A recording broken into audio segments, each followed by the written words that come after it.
I promise I won't do what I did last time.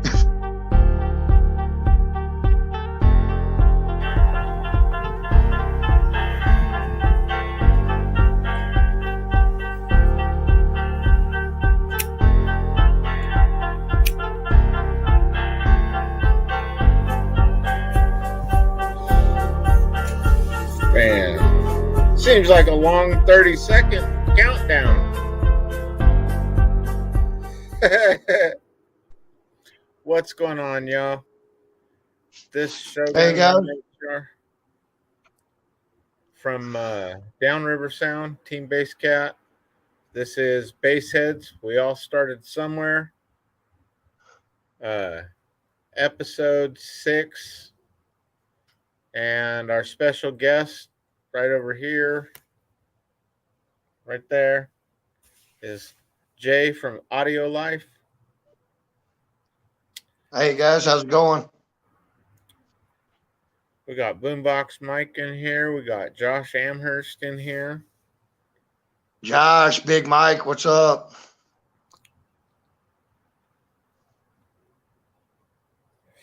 And there will be a little delay, but whatever. That's all right. So how you been? Oh, man, I'm doing pretty good. How are you? Doing all right. It's finally getting warm enough to want to do fiberglass and stuff. Not here, not yet. Yeah, well. It's still in the low 40s, sometimes in the 30s here, so. Yeah, well, that was here 2 days ago. This morning, it looked like it was going to pour. It was snowing about 20 minutes ago here. Shit. Damn. What's up, Boombox Mike? How's it going, brother? Oh, you'll want to mute that. Yeah, I am. Right. What's up, Big Mike? We'll go like Weird having to look at two different screens and then seeing the lag. Yeah. It's really weird. Well, I think it's gonna be better than the bad storm that happened last time. Yeah. Mike said it's good and he's headed home. Safe travels. No, you need to go home and rest. Yeah. I know Neil's coming in because I was talking to him today. Yeah, I talked to Neil just the other day. Yeah, I think it's funny because, like I was telling him, he's all, hey, I got a thick accent. I was like, bro, trust me, just let's talk. You know, he called me, dude, I could understand everything he said. So it's like, bro, what are you talking about accent? You should hear some of the Yorkies talk. Well, I hide mine, being from deep East Texas, I hide mine. But just because I don't want to be made fun of up here in Cheeseville, Talk about accents. Yeah, well, so it's just close to the Canadian border. See, and I can hear more of almost a Canadian accent from Neil than anything else. Yeah. It's a very thick northern accent, if you ask me, Yeah, well, I talk to people all over the world, so, and like Josh, I want to say he's Nova Scotia, but I could be wrong. But, yeah. My wife needs to stop messaging me.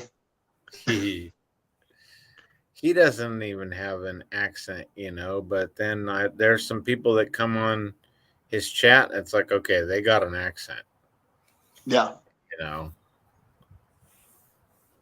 Well, there's different accents all over the U.S., and, it's pretty much easy to figure out where everybody's from, This one's kind of hard because California depends on, I think, honestly, where you grew up. Oh, exactly. I mean, it's like East Texas. I mean, or Texas in general. There's different accents all over the state. Mm-hmm. What's going on, Neil? What's up, homie?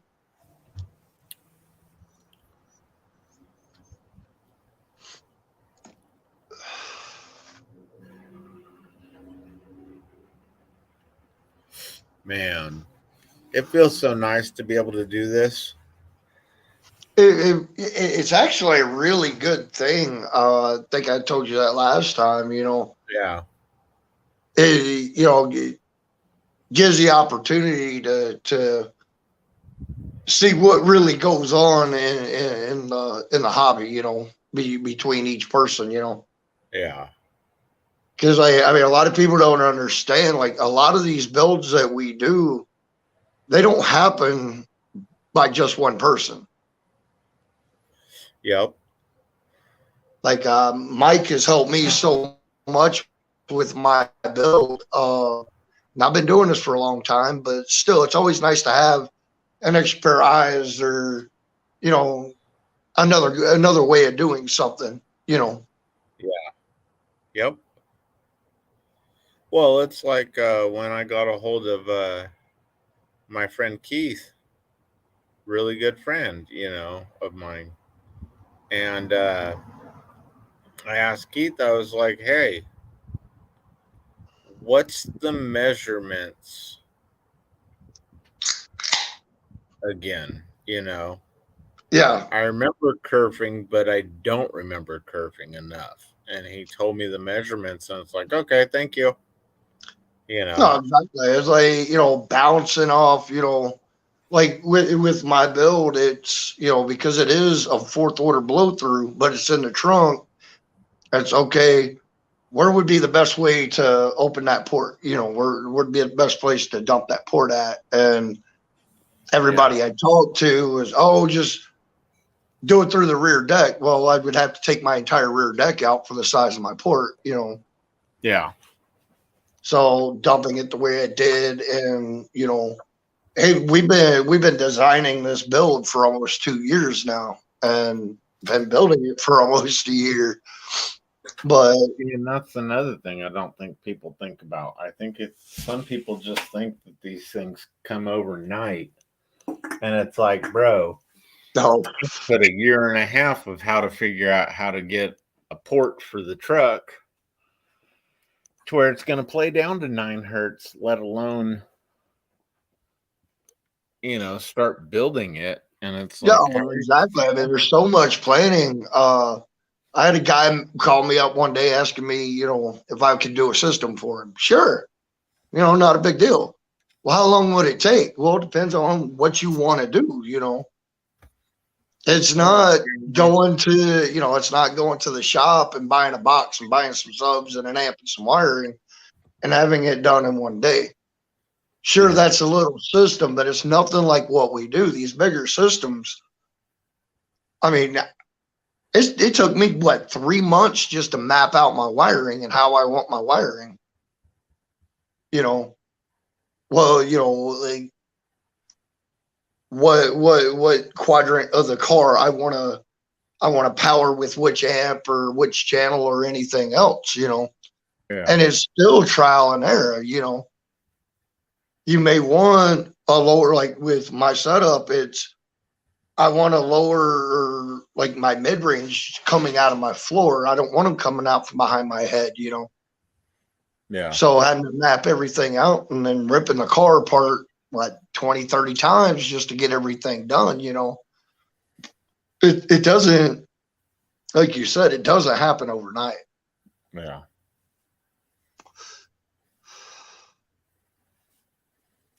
Checking out, see who was all in. Yep. Mike talking about so he can get home and watch safely. Yeah. Leave it up to Mike to drive down the interstate for watching the live. That's devotion. Hey, I know one other person that would do something like that. I know a couple, I'm guilty but of I it. mean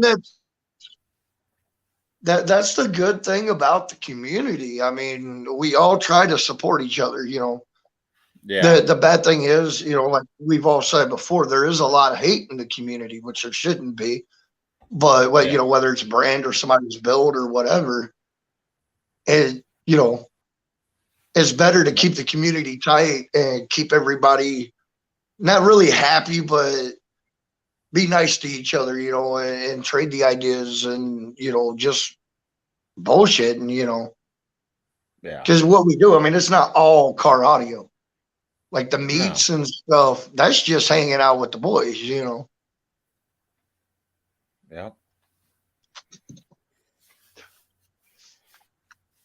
So you ready to do this?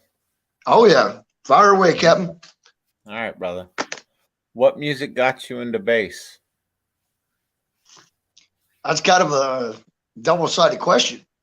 Um, Mainly it was the like '80s rap, like early '80s. Like Two Live Crew, Too Short, Grandmaster Flash, stuff like that. But later on, it was house and trance. Yep. When like tech coming out and that the before the really kind of solidified my love for it. Uh-oh. You broke up right there, brother. Okay, what part did you miss? Um, right at the techno trance, it started breaking up. Okay, around techno trance, that's kind of like what solidified my love for the bass. So a lot of my builds were built to play techno, to get all over the place with the hertz. And we really, back then we really weren't concerned about like we are now tuning, to a certain frequency or anything like that because we didn't know any of that back then. But Yeah. so techno, trance, house music, it was easier to get as loud as possible with that type of music because a lot of the enclosures were sealed. Yep. Yeah, I mean there was some ports, but nothing like they are nowadays. No. So what got you into car audio? Well, it's actually kind of a funny story. I was a young child, probably 5 or 6 years old, and my family had taken me to a Mardi Gras parade. And out of nowhere, we just started hearing this thump. And it was a bunch of college kids from the Biloxi College or Mississippi College there had nothing but house speakers in the back of this. Like, it was a square body Chevy. I don't know what year, but and we're talking house speakers just stacked. You had girls on top of it, and they were playing a certain Two Live Crew song. And as they drove by, I could feel that beat in my chest. And after that, I was going home to my little Tonka trucks and stuff, like cutting up paper subwoofers and putting them in there and acting like I was that truck there at the parade. And Yeah. so as I got older, I was able to get into it, a little more. Sweet. So how long you been into car audio? Since 1992. Okay. What was your first system? Um, Actually, I was one of the blessed few. I had a neighbor that was really heavy into competing and stuff, and he was getting rid of his old system, which was 6 Prowler 18s. And I don't remember if they were LA Sound amps or what amps they were at that time.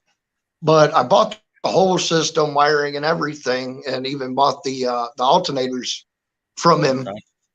for $500 and then went out to the junkyard and bought the same truck, and I wasn't able to drive, but I had the loudest system on the block, So yeah, I mean, that was, I want to say that was my first system, but to me that was bought. So it wasn't something that I built. The first system I built was two Jensen 12s, on a little 400 watt, I think it was a Panasonic amp. Okay. And from day one, you think you'd be where you are now? From day one, yeah. From day one, actually, from day one, I thought I would be bigger. Okay. What's your favorite part about car audio?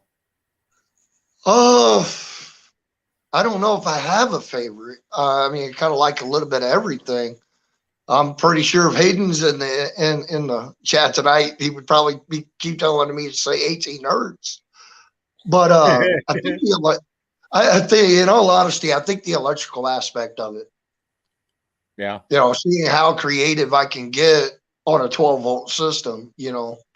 Like doing something to a car that people say or is impossible. Or it shouldn't be done. Of course, nothing we do should be done. It's because we want it done.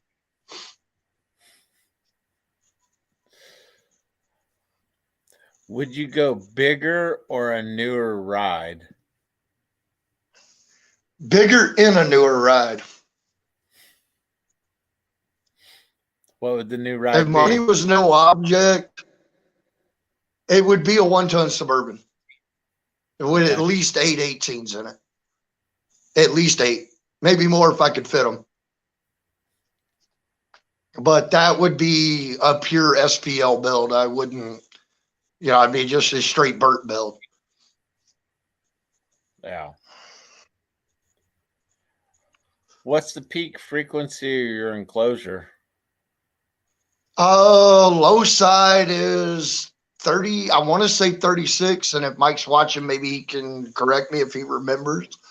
But I believe the high side is like 73. Okay.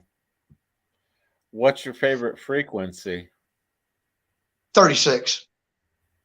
Okay. And I know I just made a bunch of people cringe. But I like the pain of 36 at that, like, you know what I mean? That choky feeling you feel in your throat. I don't like to be hitting the chest with it. Okay. And the last question, did you enjoy the show? Absolutely. Sweet. Funny thing is, we've almost been the fastest one. Right? Professionals, man. Professionals. See this? Well, we've done this before, so. I was going to say, this is kind of what helps about getting up here and being on the panel and stuff and chatting is, just like being in the group. Yeah, I mean, it's freaking nuts, man. Thanks, Neil. in a very, very good way. Tune was really close. Oh, and thanks, Mike, for saying that about my tune. Yeah, it's what I thought it was. Right. Uh-oh. Talking about the crazy ones, Dobson just rolled into the chat for us. Yeah. I think I'm going to need my special helmet, my yellow crayons.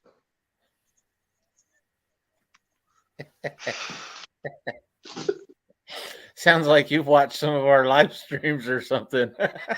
Just a few. Just a few, brother, just a few. But I mean, that's one of the really big things about the community I love is like, there's a day, picking on somebody and doing a little smack talk, is fine, but it's, that's the good thing about it, because a lot of the guys, especially in the groups, you can sit there as smart off and they don't take offense to it because you're not attacking them, their build, their brands, whatever, But then again, you got the bad element as well, you know. Yeah. Yeah, I kind of like doing the truck build just because I was using the coaxials and deck power for my mids and Yeah. highs on purpose, because there's people out there in the community that say, "Oh, don't do that, don't do that. That's so bad. You know, it's going to sound like shit and all this and all that." Dude, you listen to Glenn Miller or Danny Lay when I played her, and it's like, bro, it doesn't sound like shit to me. No, it really doesn't. Like, you know, I've seen those videos, and it really doesn't. It's just like the way I do my mids and highs. My mids and highs are brutal, you know. Yeah. Like, you sit in my back seat, you're not going to sit in there very long. And I do my mids and highs that way, and I wait, you know, I damn near overpower my mids and highs. And it really doesn't sound like shit. Those DS18s, I'm very impressed with them, you know. Yeah. And they stay clear at a high power, at a higher volume. And I don't listen to just rebass. I don't listen to just hip hop, rap, or anything like that. My main music genre is Delta blues, something from the 20s and the 30s. You don't need your subs. Your subs aren't going to pick that up, you know, because there isn't a lot of bass. You know, it's mainly just guitar, harmonica, stuff like that, horns. So playing it at that kind of volume. Now, if I was playing, say, you know, just for argument's sake, say I was playing Kevin Gates at that volume, I'm going to start distorting my speakers, you know, because I didn't tune them for that, you know. And that way, you know, playing at that, I'm not going to play my subs at that volume because I'm going to end up clipping the shit out of them. Yeah. What, you don't want to be like me, huh? Oh, no. Well, I don't And hate on anybody that likes to clip their stuff and blow them, but I like my money. Yeah. I don't like having to buy new subs. Yeah, I kind of laughed when I did that because it's like, dude, I had the recoil. It's not like I did it on purpose, but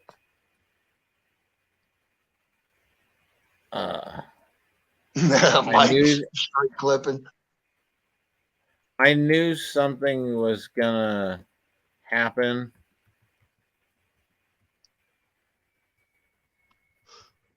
Yeah. You know, somewhere. So it was like, yeah, I better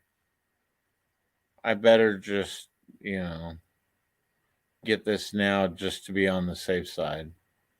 Right. I had a old Gravity Warzone 12 that I bought because originally I wasn't going big at all. My wife had never really been inside of a car with a big system. And so I wanted her to enjoy it. And so I decided to just go with a single 12. And it was like 60 below one night and doing a video and didn't warm my sub up, didn't warm the car up, nothing. Just went out, went demo, opened my trunk, and that whole thing's just bottoming the fuck out. Sounded like an impact wrench going on. And in all honesty, yeah, I got a little upset with it that, you know, I blew my sub, but I realized, you know, half a second after I got mad about it was my fault, you know. Wow. I was pouring 2,000 watts to a sub that says 1,500 watt RMS, but it's really more like 750. So yeah, I mean, with the cold and everything else, it just bottomed it out. Yep. Took the opportunity, to do a video to, you know, blow it. And I really enjoyed doing that. But again, now I'm not going to take what's sitting on the bench behind me and purposely blow them, you know. Yeah. There's a difference between $100 speaker and a $500 speaker, you know what I mean? Yep. And then you got guys that are buying subs that are, you know, $2,000-$3,000 a piece and then blowing them just for videos or demos or whatever. And more power to them, but I'm just not going to do it, you know. Yeah. I'm not. So what's your favorite video on your channel? My favorite video. Yeah. I'll tell you what, let me pull up my channel real quick. Because I really don't know. A lot of my builds are just like tutorial build stuff or videos, stuff like that, but all you need is 18 hertz. There it is, bro. what's there? I hold on, let me pull up the other one here.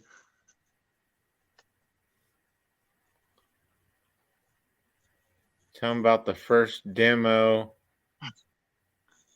gave you when we first met up. Oh yeah, talking about the first demo he gave me. Yeah, well, I want to know more about what the wife meant. Oh, she said I was talking like a robot because I was breaking up. Right underneath that, and Hayden answers you, all you need is 18 hertz, and then your wife goes, fuck you, damn. Of course, I said, fuck you, freaking damn near blew my eardrums out.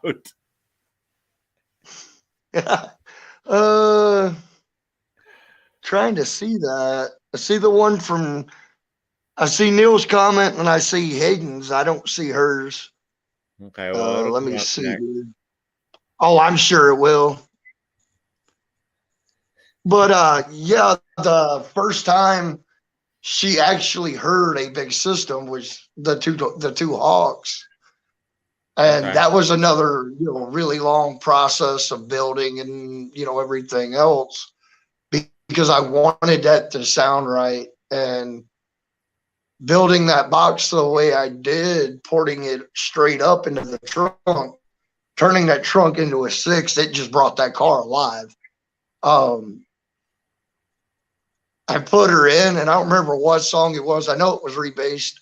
I know it was at 36, or I think it was 24 to 38 hertz, something like that.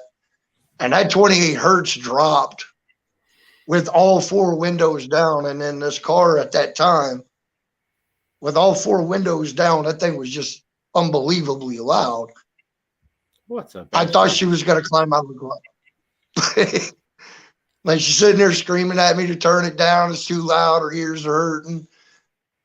And, you know, so I think that's why she wanted to get another vehicle when I decided I'm going to do this one, you know, because towards the end of having the Hawks, I just made them louder and louder and louder, even though I was only pushing half power to them, you know.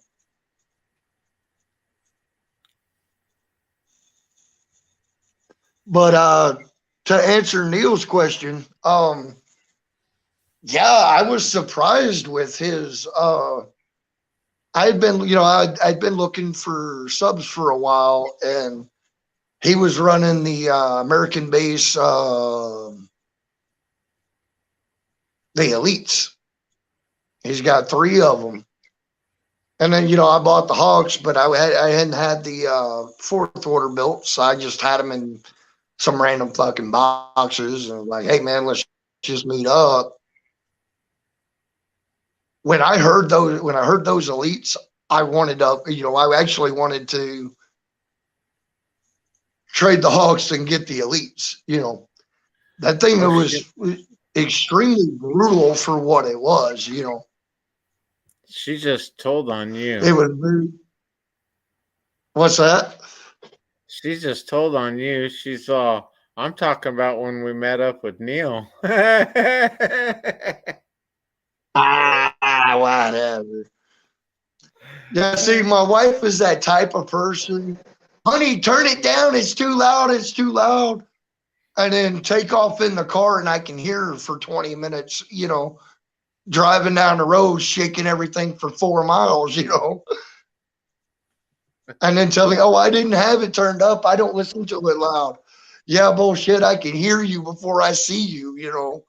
I know how to, what volume that thing's got to be at.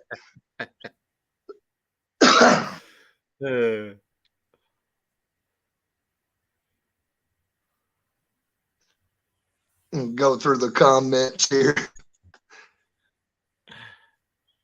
Yeah, everybody's saying Hayden and his 18 hertz. I think what we need to do, guys, is I think we need to pull our money together and get Hayden an 18 hertz tattoo. I like the new one, because even I have a hard time playing that. Got 14? What's that? You got 14 hertz? No, I'm good. I do for 14 hertz. I'm not going to hear nothing.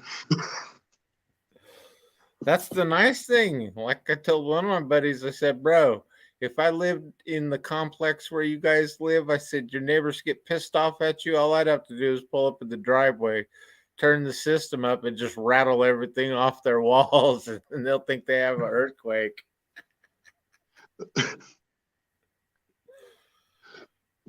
Yeah, I mean, I think that's one of the, it's not my favorite thing about the hobby, but that is one thing I really enjoy about it. Now I'm very, I try to be respectful with my system, but like every now and then, you run into a Karen, and especially at a stoplight, you turn it, you try to be nice, you turn it down, but you don't want to turn it off, you still want to hear it a little bit, and then you get these dirty looks. And my favorite thing is just roll the window down a little bit and give her full tilt, and just give them give them a little smile and a wave. Because what are they going to do? Oh man, I've had them do stuff like that. But the funniest one was sitting behind a kid at a stoplight, and I was in my work rig. He was dumping it, and it sounded nice. And this Karen next to me was a peace officer, but here's the problem. He was off duty. And he runs up and he's all, I'll give you a ticket. I said, bro, it's a green light. Get the hell out of the way or I'll run your ass over. You're a citizen right now. You're off duty. Get back in your car and drive and stop harassing him. I said, well, my favorite thing is like if I get pulled over because of the music and they don't want a demo, because like the town that we live in, most of the time we get pulled over, we're giving demos. Yeah. And it's really cool for me to give a cop a demo, because that shows them I'm not doing this just to be a nuisance, Yeah. But there are times that I've been pulled over and the cop just having a bad day, Like, write you a ticket, not till you show me a meter. You show me where I'm breaking that sound ordinance. Show me what I'm doing wrong. And most of the time I'll sit there and I try to talk to them, be nice about it. Some you can get away with it, some you can't, because it's like, other people. I have bad days just like you do. Yep. You got to know when to push it and when not to, Yeah. My wife's saying, shh. My wife gives more demos than I do. Nice. I'm still waiting on my system, husband. Chop, chop. Hell yeah. I got to get my system done first, honey. And then Mike's all chop. I'm gonna do all this work. Mike, you need to bring your ass to Wisconsin and help me finish. But now my wife, when I do her new system, I guarantee you in a month she's gonna want to go bigger. Either that or she's gonna hear like, no, I want what what we used to have. No. I think she'll be doing pretty good. I think I'm gonna do 4 6.5 subs. And the Now back something everybody small, broke up right then.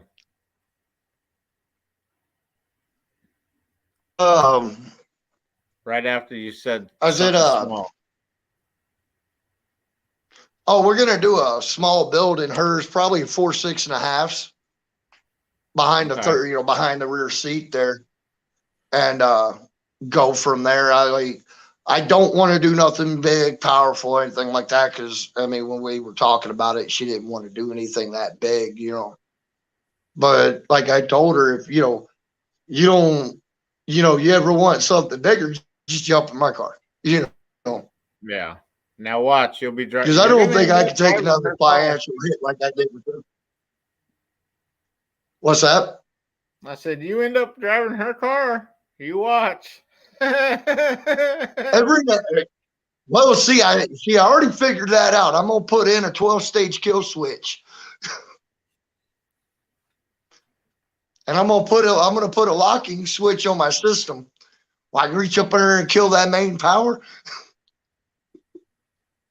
Soon as you come up, and then I'm gonna swallow the key.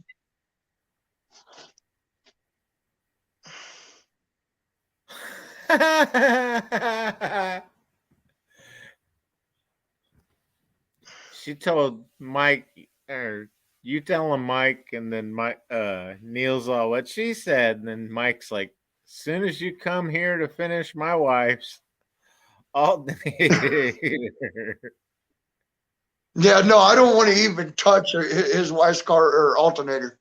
I don't even want to touch my wife's alternator. You got to take out half the front end just to get to the damn thing. Yeah. But let's see. Oh yeah, my wife was talking about tell you about the her setting off the car alarms at the dealership. Her mom lived in a town just north or a little ways away from here, about 15, 20 minutes away from here. And they got a dealership there. Her favorite pastime was driving by the dealership full tilt, beating the living hell out of the cars parked and setting off all the damn car alarms. Like, you realize you can actually get a major ticket for that shit, right? But it is fun. Maybe I should have her up here. Yeah, man, she's a trip. But see, she says, I don't like it that loud. But it again, with her, I think it's the frequency that I like, I think, and to be honest, 36 hertz just really isn't for everybody. Yeah. A lot of people don't like it. And I think that's why a lot of people like to start tuning low, Now, I don't know if that's a fad or whatever, but tuning low right now is very popular. And she might actually enjoy a lower tune. I'm not going to tune low. What's going on, Backlash? Just because I want to match the frequency of my car. Yeah, well. Some people throw that out, but then I still, like I told you one day, I really want to find somebody with a Pathfinder. And oh yeah, I like Pathfinders and I like Forerunners. Yeah, but see if they'll listen to tuning lower to get louder, which doesn't make sense because normally lower means double the power or triple the power to get as loud as you would at a higher frequency. But go ahead. But it's kind of funny because I mean, like, even the truck, I know that nobody really will look at 130 hertz as anything big, but I mean, dude, at 16 hertz, a 16 hertz at 130 dBs is still going to be loud. Well, yeah, I mean, I'm not hating, but at the same time, it's a single 15, and if I can get to 130 at 16 with the little truck, then, especially on 2000 watts, then I'm going to be Well, laughing at a yeah, lot of I these mean, guys that, that's like that age old argument. A lot of people believe you got to go big to be loud, and in all honesty, you really don't. You don't have to have 100,000 watts to hit 160. You don't yeah, need to have 618s in your vehicle to hit 160. mm-mm, I've had loud ass systems being 210s. I've had loud yeah, systems being 1.8. It just depends on how you're building, what you're building it for, and how you're tuning it. yeah, And this day and age, all the math to it is complicated. It makes it complicated. But yeah, we have a lot better equipment than we used to have. Now, is it going to last as long as the old stuff? Probably not. yeah, But again, with the new stuff and the new technology and the new way of tuning and the fact that we figured out how to do certain things really makes doing stuff, getting this loud, a lot easier. Because you look at, 25 years ago, 20 years ago, 150 was damn near unheard of. 160 was almost impossible. Yeah. Now you had certain guys that could hit that high, or hit that high on the dash, or hit that high on the meter, but it wasn't everybody in the neighborhood. Now, if you're not hitting at least 150, nobody really wants to even look at you. You know what I mean? Yep. Which I kind of laugh because that's where I want to figure out exactly how the hell I can do this and not use the Suburban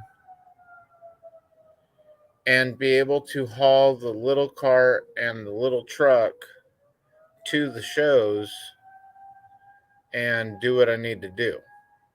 Get you a short bus and a big trailer and just fill the short bus up with subs. Short bus and then a sleeping bag right in the middle of it, or a Just hammock. right in the middle, just right on top of the amps and batteries, because that way, you're not going to get cold. Yeah. Because you're going to have them ballast to keep you warm if you're using lithium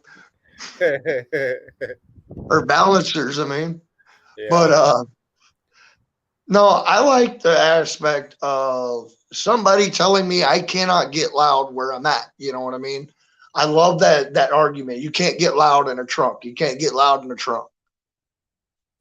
You can't do this in a trunk. You can't do that. And I like to do stuff that can't, that people say can't be done. Now, to me, and I could be wrong in this thinking, but I honestly think it's a lot easier to get loud in an SUV or a four-door truck, or even a single cab truck with a blow through, than it is to get that loud in a trunk. Yeah. Yeah. Because getting that sound out of the trunk and into the car is, I mean, unless your seats fold down or you cut up your rear dash, it's hard. I mean, you're not getting it out of the trunk.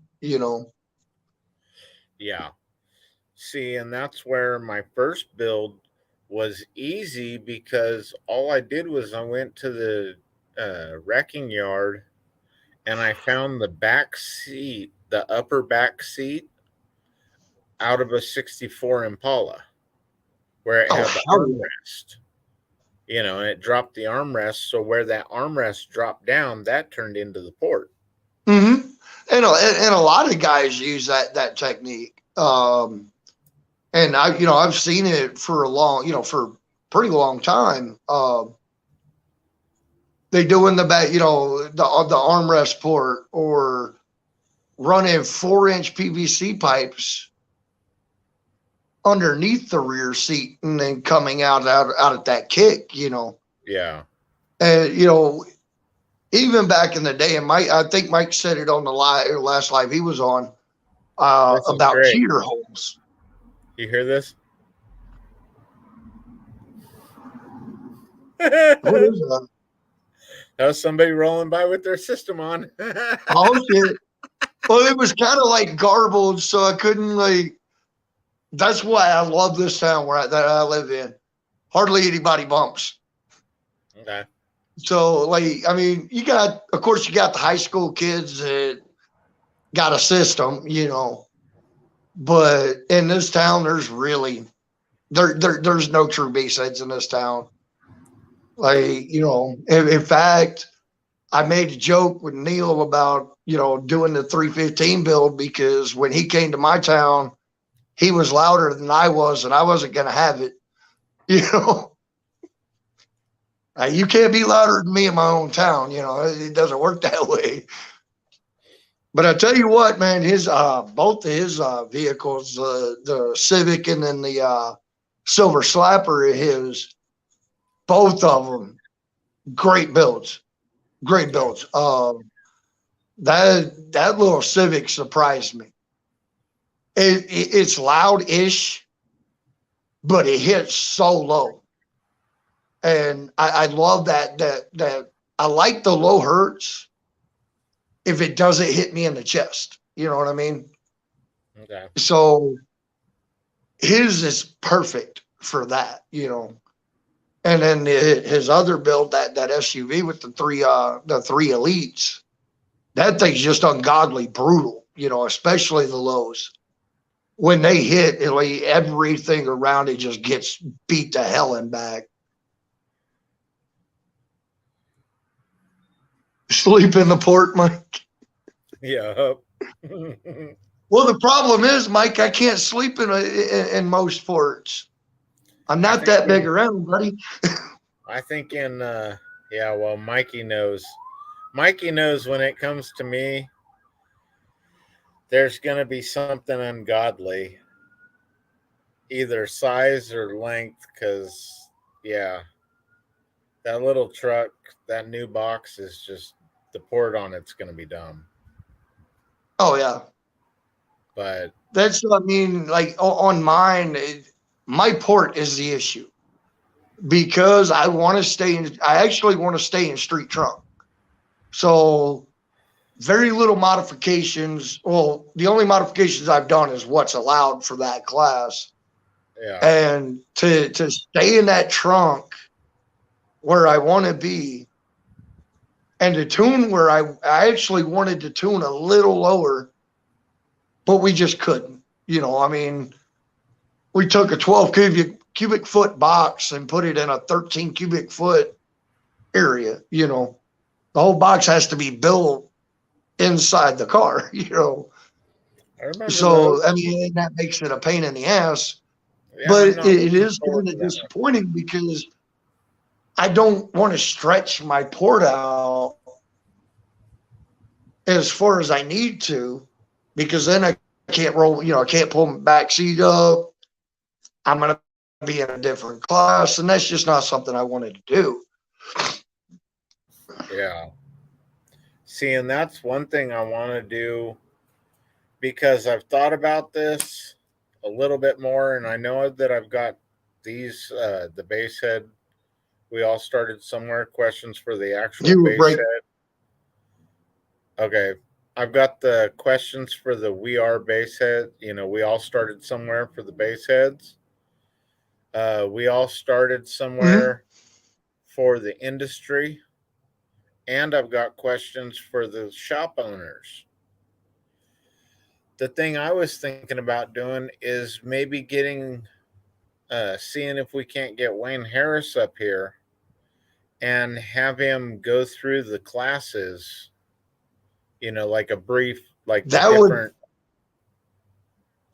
different, Yeah, I think that would really be a good thing. because I've actually noticed here lately, you know, in the past few years, a lot of the older guys have pretty much come out of retirement from being in the bass head community, and one like me, I for a long time, you know, since probably 2006, 2007, I last competed in 2006. And, you know, I always had a system, but nothing big, you know, since then.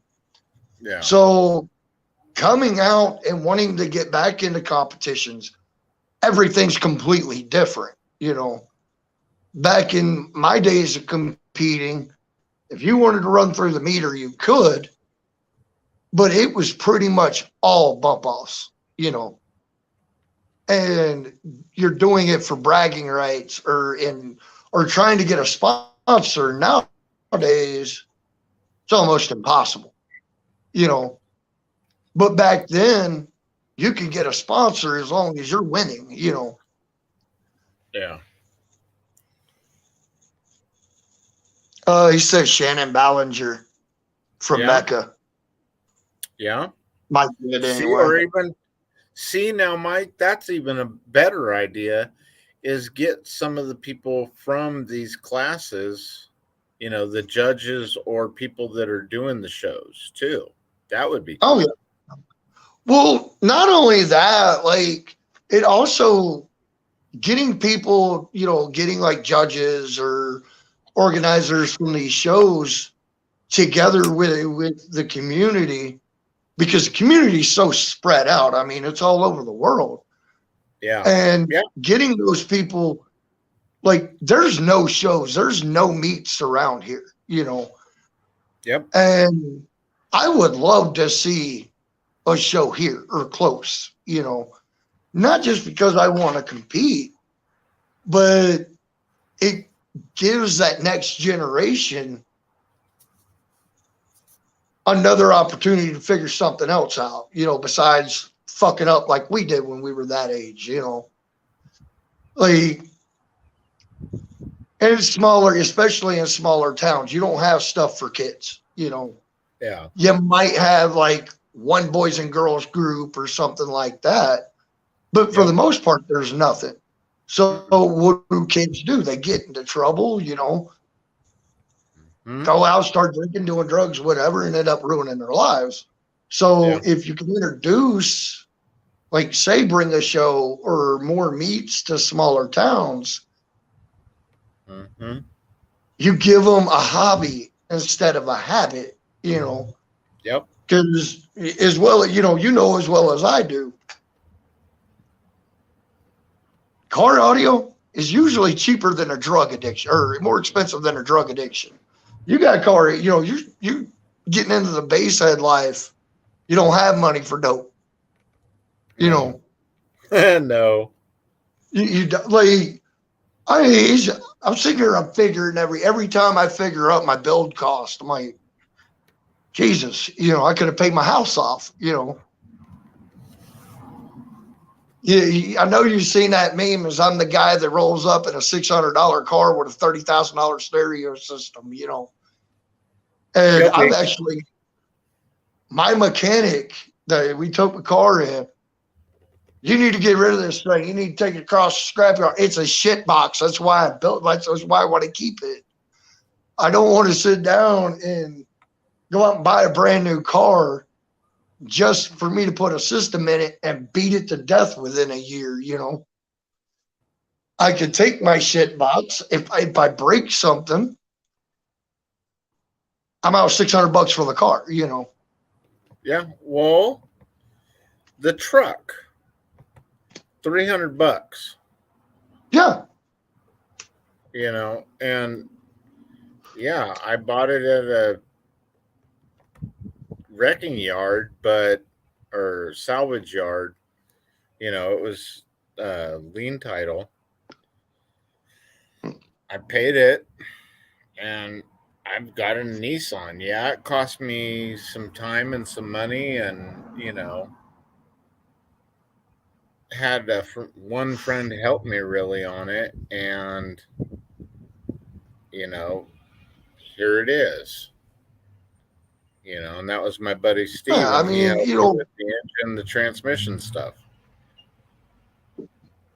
well, the thing I like about using the beat up cars, the beat up trucks, SUVs, whatever, is not only you're not really worried about what you're going to break because you know you're going to break something, you know, but Yeah.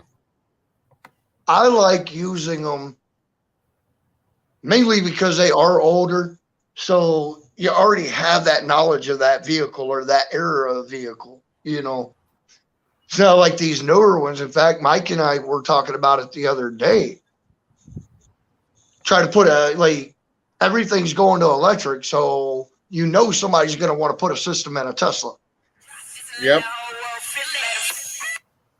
I would be the guy that would turn that shit away because I wouldn't want to fuck with that nightmare, you know. No. Nope. And then you've got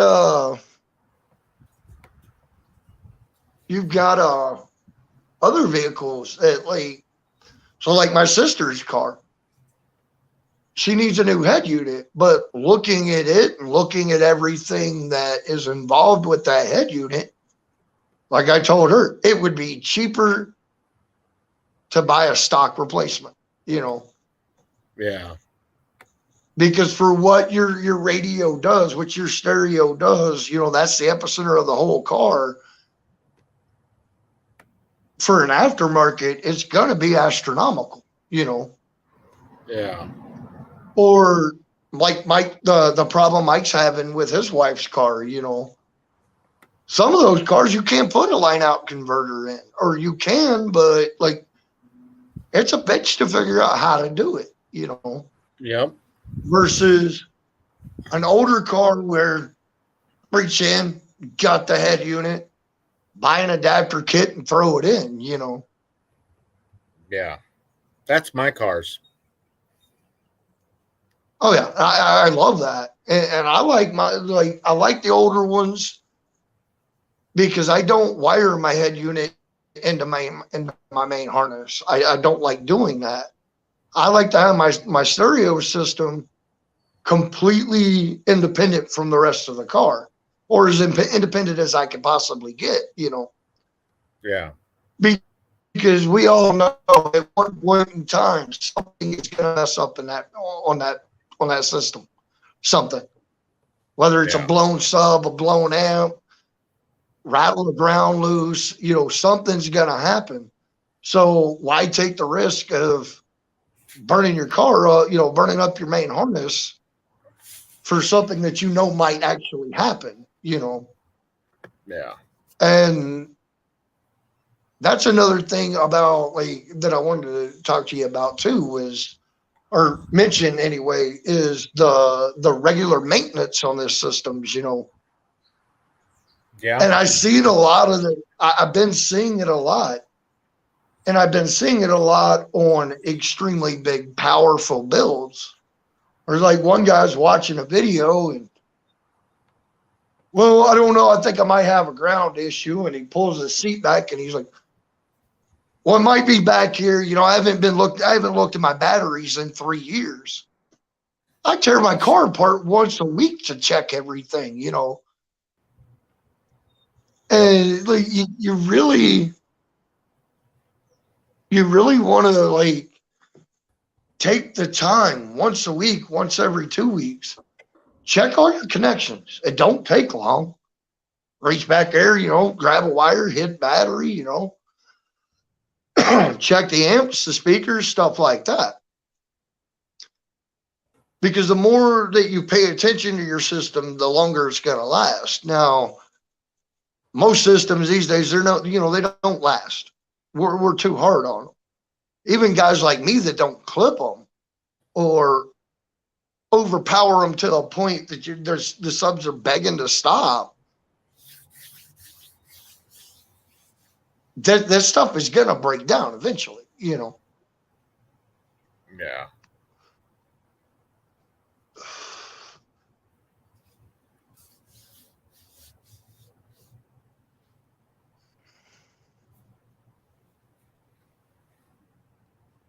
How are you, Ashley?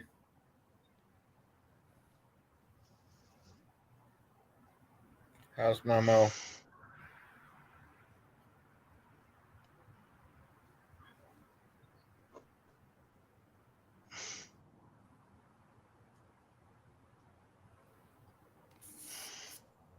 Mike said he'd talk to her, which would be cool. Yeah, that would be, like I said, that'd be really cool to have somebody like that come on the show. Because sorry, go ahead. No, go ahead, Bob. She said you keep My breaking husband up keeps turning into a freaking robot. Yeah. Yeah, my garage has a metal roof. It don't like the cell phone. Yeah. So what was you know it? How you I were think last mentioning... live or one of the lives you were doing was, what's that? You know how you mentioned the whole thing about the kids? Giving them a hobby and stuff like that, keeping them in car audio or getting them interested in car audio. I'm going to share a group out, and they're overseas, and they actually have kids.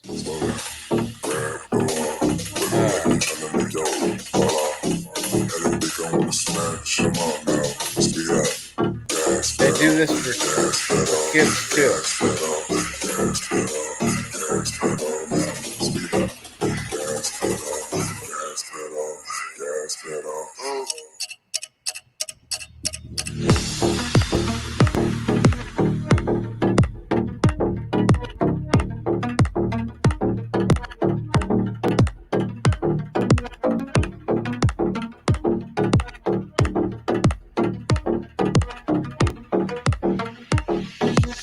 I need that in my kitchen.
Seeing what's a trip is being able to have the kids, having all the small shows so the kids actually have something to do, and they go into meets like during the weekends and stuff, and they go do camping trips and stuff.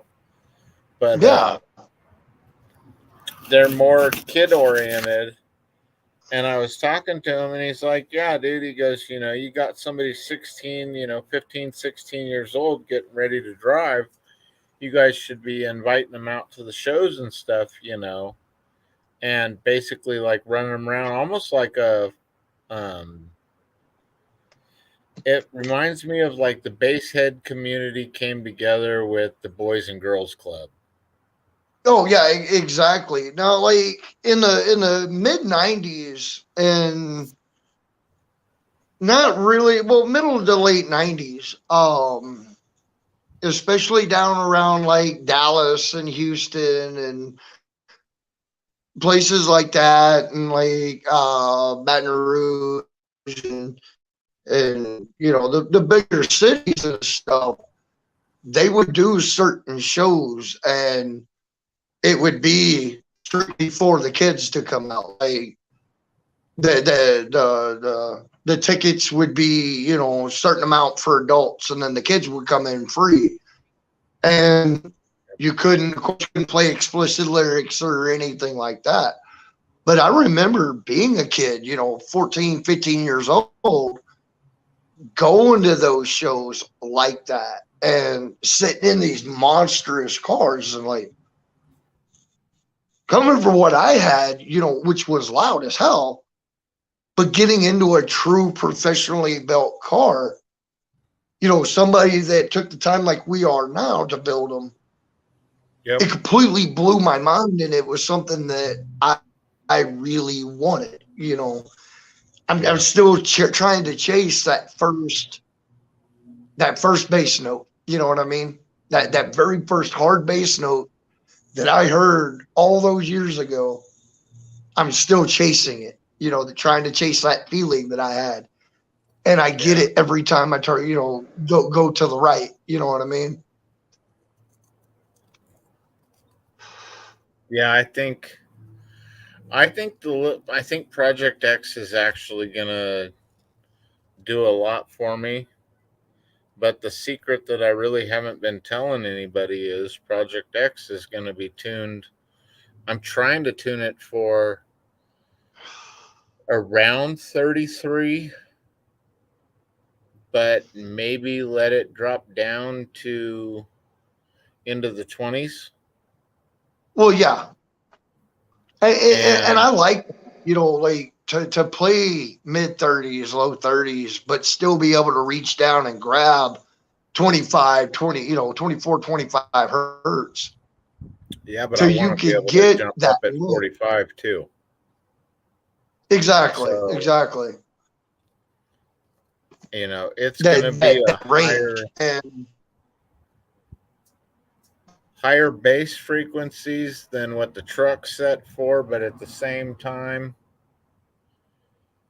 it's going to be weird putting the mid bass in there because the mid bass that I use pick up to 30 hertz. Yeah. And I want to let me ask you something. You were talking about mids. Let me ask you something. You're a Def Bonds fan, of course. What do you think of their 6.5-inch subs for mid bass?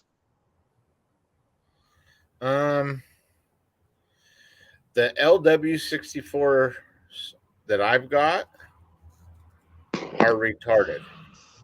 They're baby woofers.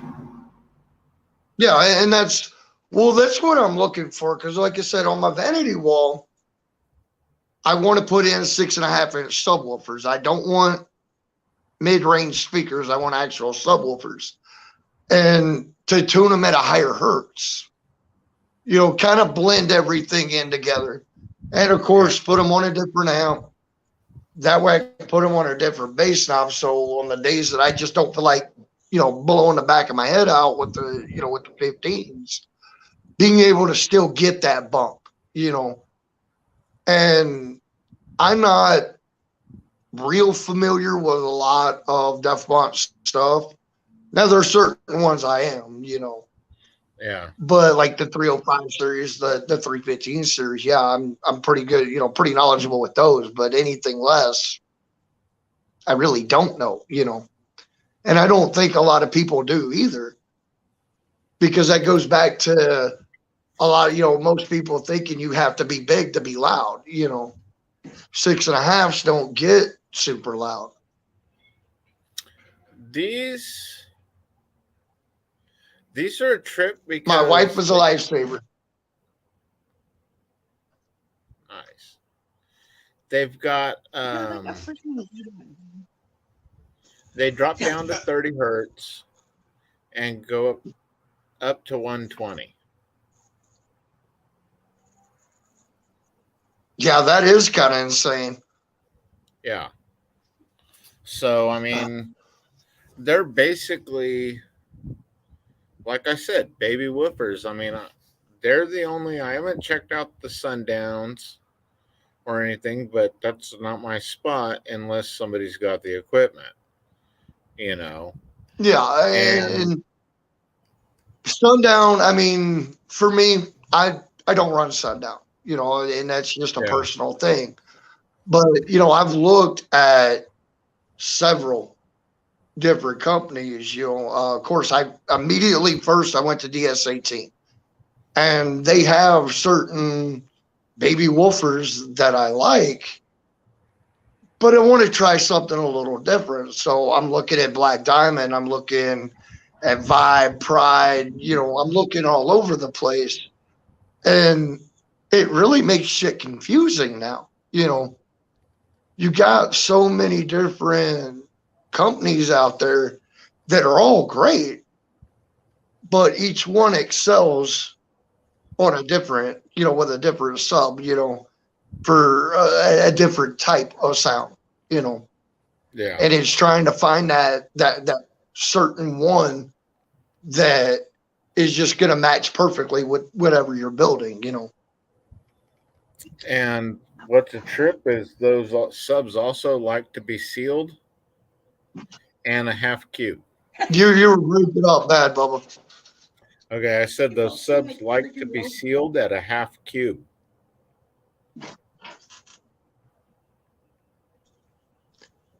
Try that one more time. Okay, a half a cubic airspace for the LW65A4s. 0.5 cubes per sub. Okay, try that one more time. I'm so sorry, brother. Here, I'll put it in chat.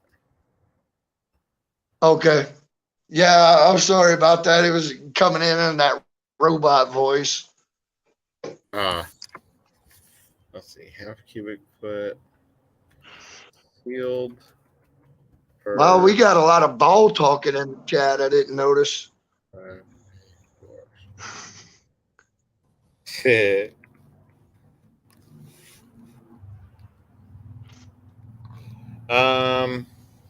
know Sledgehammers had the 8s, I think, maybe, or 10s. Yeah. But, oh, whoops. 65.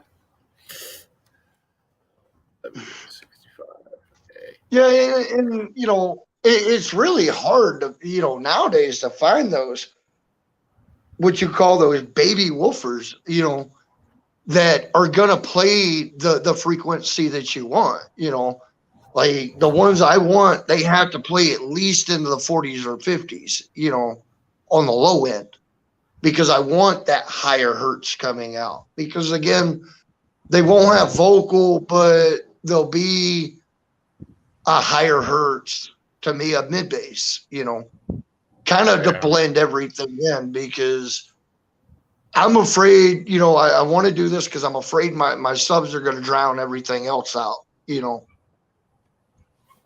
Well, it's like for the truck, I'm running 4 6.5-inch mids, 4 tweeters, 2 mid bass 6.5s, and then I've got the 210s or the 115. I was thinking earlier, I was going to tell you the other one you could look at would be MB Court if you wanted to do something small like I've been looking at them as well. I was looking at MB Quartz and Crescendo, but RLP, I'm not like.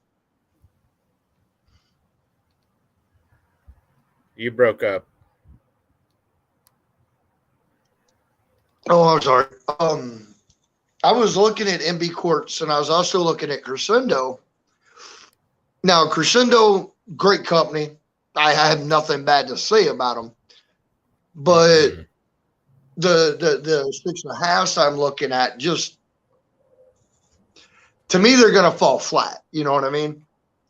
Yeah. But again, that's like one of the cool things about this hobby is the search and the research. It's not going down to your local shop and grabbing, what your buddy's got, or, mix and matching. It's finding out exactly what you want, how you want it to sound. And, you're starting there, and then you start researching each sub, each mid bass, each high, each vocal, it's trying to get all those parts to work together and come up with that sound that you like, or that sound that you're looking for. Yeah. And you had mentioned Sundown. Sundown just doesn't give me the sound that I want. There's certain def fonts that just won't give me that sound that I want. Scars the same way. Whatever company, it's finding that certain one,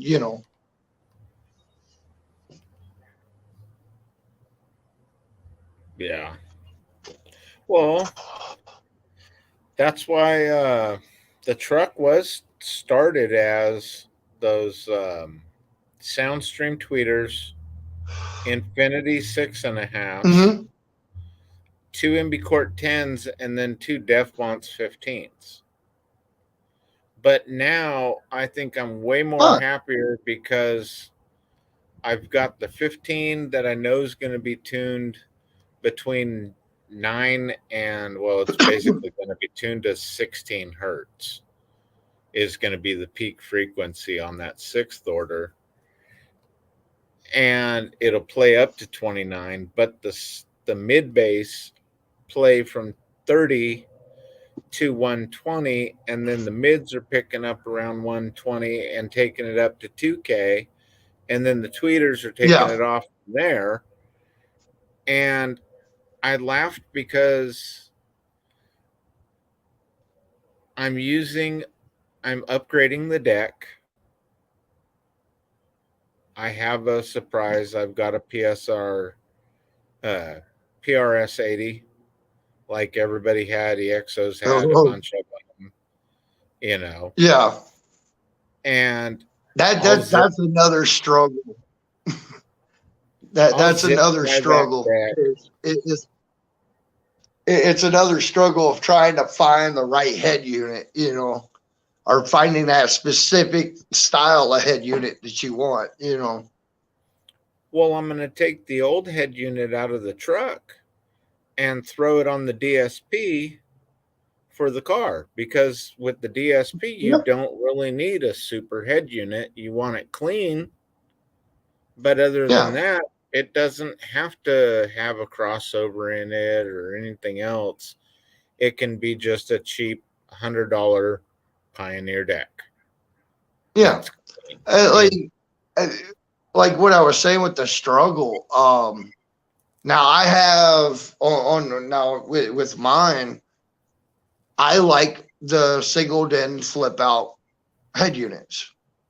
Mainly, I could put a dual den in, no problem. But if I do that, then I lose my equalizer. And we talked about this before. I prefer having an external equalizer, and that's something that's never going to change. I don't care how old I get. I'm always going to run an EQ. I've been doing it since I got into car audio, so why stop? You stick with what you know. But now trying to find a 7-inch flip out that has everything you want under $1,000, it's almost impossible. Yeah, good luck. Or you'll find you can find buying Iowa, and then you put it in thinking, all right, I got a deal on this deck. You turn it up, and the damn thing's distorting at 25, which isn't even halfway on the volume. Yeah, exactly. Now I've got it's an Amazon special. I think I paid like 120, 130 for it. No name brand. Yeah. But, it sounds okay. But the problem is it lights my clip meter up like crazy, So I'm thinking, oh shit, I'm clipping, and I'm really not. It's the dirty signal coming out of that head unit. Now, putting in the voltage stabilizer and putting in the EQ, that helped a little bit, but those two pieces of equipment are only going to help so much. I could get a little higher volume, but it's still kind of a dirty signal. So I have to, I'm at that point now. Do I sacrifice my EQ? Do I try to move it somewhere else and get a dual in, or do I throw out the idea of using a flat screen or a flip out and just go back to a standard single deck, a single den? So like, it's a pain in the ass, really, is what it is. Yeah. I've been sticking with the single dens only for the simple fact of they're easy to use. They're small to hide, because I had a guy ask me recently that I'm waiting on some products to come into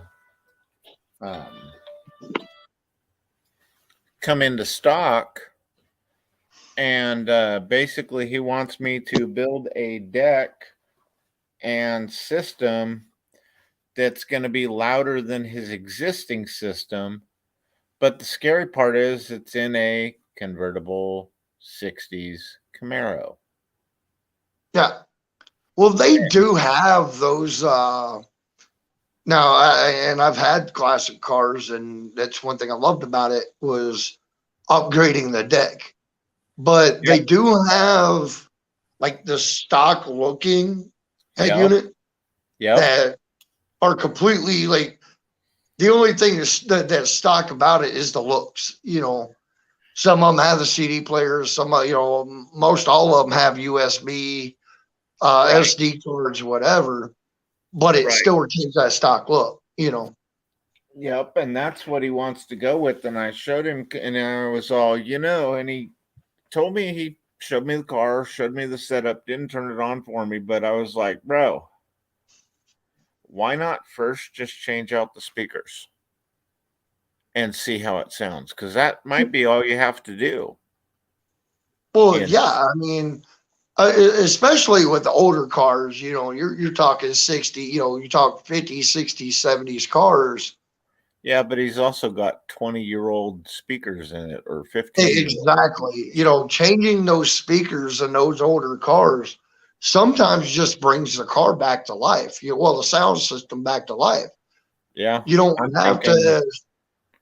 You don't necessarily have to sit down and buy a new head unit or buy an amp and try to put the amp in and hide it. Because you want to keep that stock look.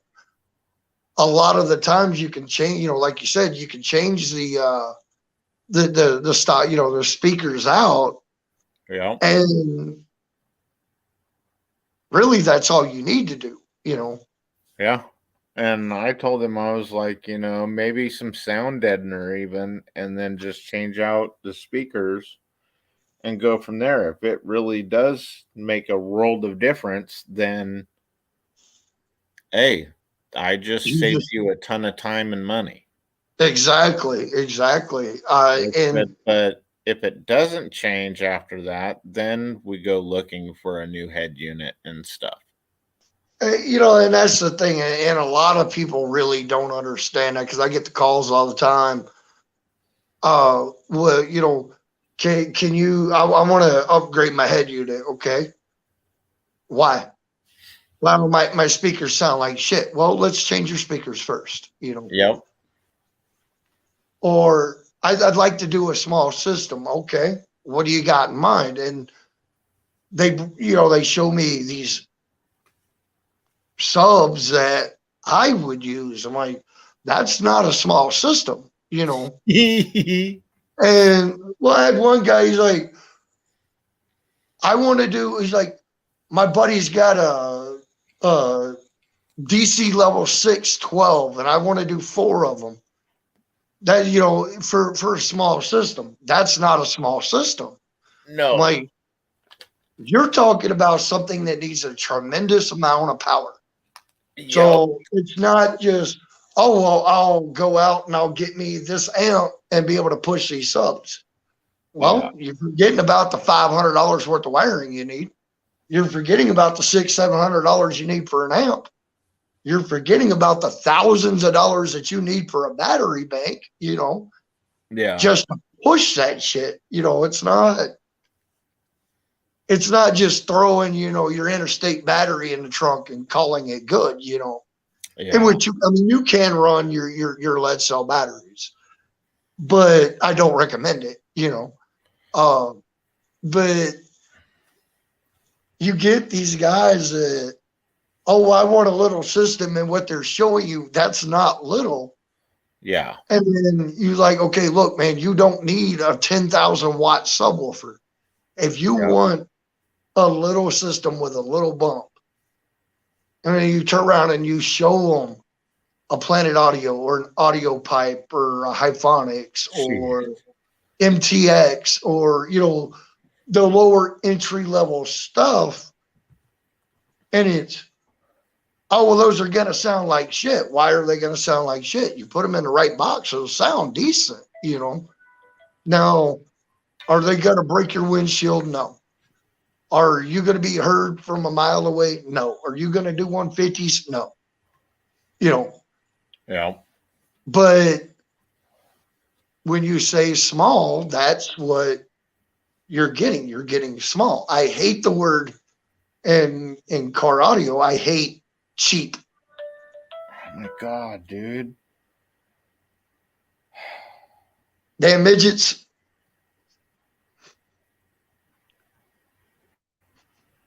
No, the phone. Yeah. But like, I hate that word, that word cheap, you know, because really there is no cheap in car audio world, you know. Yeah. Cheap Well, to me equals garbage, you know. I was going to say there's 3 words in car audio. Cheap. 18 hertz, 18 hertz, 18 hertz. There's cheap, there's economic, and then there's just downright expensive. Exactly.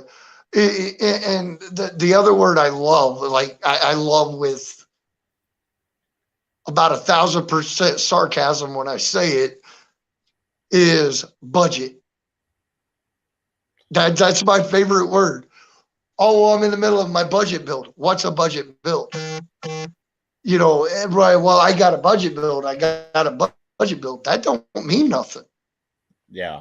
Because your budget may be completely different than this guy's budget, you know. And see, and that's so like a budget can be $500 or it could be $30,000-$40,000. You know, it just depends on what you're willing to spend. Yep. But you can't call it quote unquote budget, because you do, like you said, you have astronomically expensive. You have what a lot of people consider budget, you know, $700-800 for a sub, or even all the way down to like $300 or $400 for a sub. That might be considered budget too. But, and then you can go down to like a $250 system. To me, a $250 system, doesn't matter what it is. If it makes a person happy, that's great. Now, in my mind, I might be thinking, okay, this guy went to Walmart and bought some garbage. I'm not going to say anything about it, but that is what I call cheap.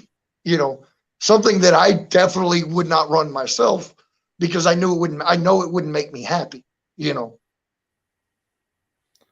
See, and that's where I have one thing that I kind of laugh, and I wish I had the money for them, because they're out now. But $70 subwoofers. What are those?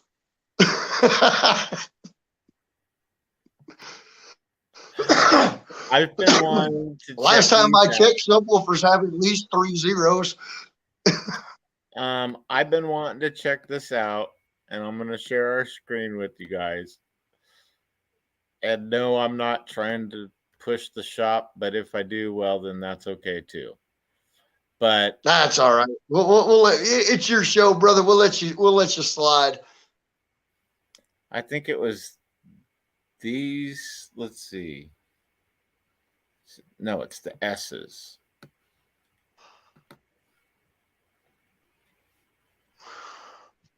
Oh yeah, I was looking at those. These are the S's. And they are I think 300 to 500 watts. We'll shortly find out. But Mike said his subs are definitely over budget, and that's for damn sure. Between him and I think we blew past our budget slate 4 times at least. Okay, so the 10S is 37 hertz. Port length is 35 inch. Well, 13.8 inch. My bad. I was reading the centimeters over on this side. But, okay. 13.8 inch port length. Port area is 12.4, and it's a 1.4 cubic foot enclosure that you can pack 800 to 1600 watts to it. Yeah, and it's a $70 sub. Yeah. I think this is the $70. That's actually very budget friendly, if you want to call it budget, Yeah. Which, how do I close this? Oh, come on. You turd. Oh. And they are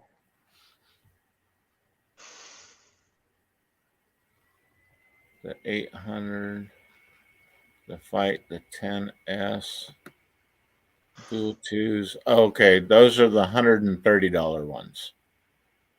But that's still, at 130. Yeah. Yeah. But then the lights, it's the light 10 inch that I was looking at. These are $69, bro. Those are $70 subwoofers right here. Yeah. And I bet I could get 4 of them and probably pound the shit out of it on low wattage. And yeah, it would be high frequency, but okay, those are the Fights. So yeah, we were looking at the Machete lights. Yeah. But they're $70 for a subwoofer. That to me is definitely budget. Yeah, well, yeah, definitely. It's very budget friendly. And there are some $100 to $200 subs out there, we'll say $200 subs and lower, that are just great subs for that price. You know what I mean? But in fact, I was talking about it earlier. The Gravity War Zone is a very nice, budget-friendly daily banger. Yeah. Now then, the shit I put mine through, that thing should have never been through. I was pushing 2,500 watts out of a HD 3K to it in 60 below weather. So, of course, yeah, I blew it.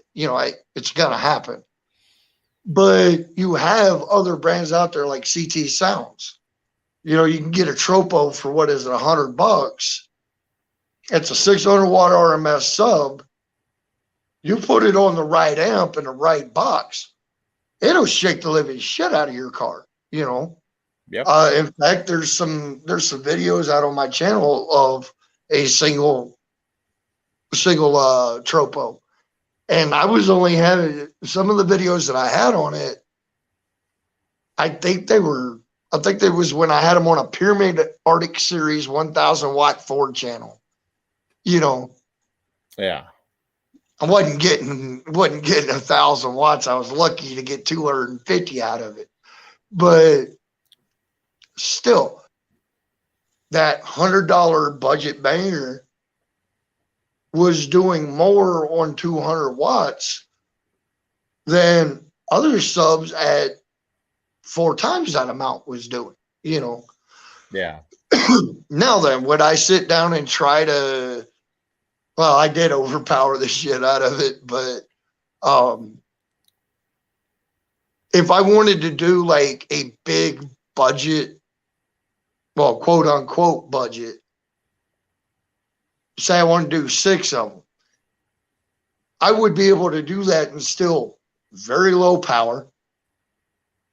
And you wouldn't have to do what you would need for, you know, a bigger sub, you know, or you know what I mean? Yep. Yeah, well, the little Nissan, I was running didn't know it at the time, but 400, like 60, maybe 478. I think it is. It's on Steve Mead's channel. I was running that amp, the little Crunch 1100.2. Great little amp. Yeah, to the 2 MB Court 10s. And I mean, we're talking, this is budget because you got all the bills of life plus a nasty bill. And yeah, I could afford Crunch. You know, well, and yeah. Sonic used to be really top shelf, but then they started falling off and coming up with numbers like, you know, oh, it's an 1100.2. Bro, you're barely doing 400 watts, I think it was. You know, come Exactly. on now. Just put it down as a 400 watt amp. One of the things I hate about, and I'm not going to say names here, but the thing I hate about a lot of manufacturers, give me the accurate reading. Give me exactly what that thing is going to handle. Not over, not under. Because the problem is with a lot of the what you would call budget subs, they're way overrated. Oh, well, our sub will do 1,500 watts RMS all day long. But in truth, it will only do 500 watts RMS all day long. And so you get guys like me that know I could build a smaller box and put more power to it, and that sub will be okay.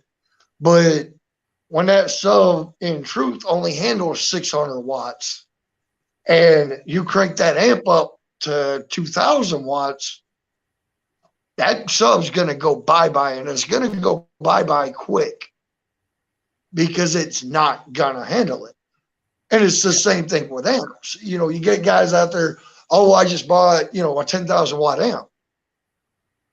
And it has like the prong connections. And it's got 2 or 3 fucking like 20 amp fuses. It's not a 10,000 watt amp, you know. Nope. And it's going to, you know, oh yeah, and I paid $100 for it. No, that's not a 10,000 watt amp, you know. Yeah, it's more like 1,000 watt amp, and you're barely going to get 500 out of it, you know. Yeah. But I even had the other Crunch amp because I traded 2 10s for a 15, like we were talking about. Mm-hmm. And that was a come up. And yeah, I've still got all that equipment. And I kind of laugh because it's like, damn, dude, I could go rebuild my old car stereo system that was running Crunch amps and 1 extra battery in the back.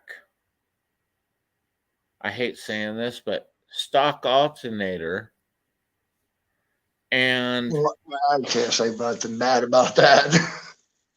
decent electrical, to that back battery. And she was doing over 140 on music. Yeah. Well, I mean, and you can do that, and that's the good thing about it. But again, when it comes to budget, you have to find that one.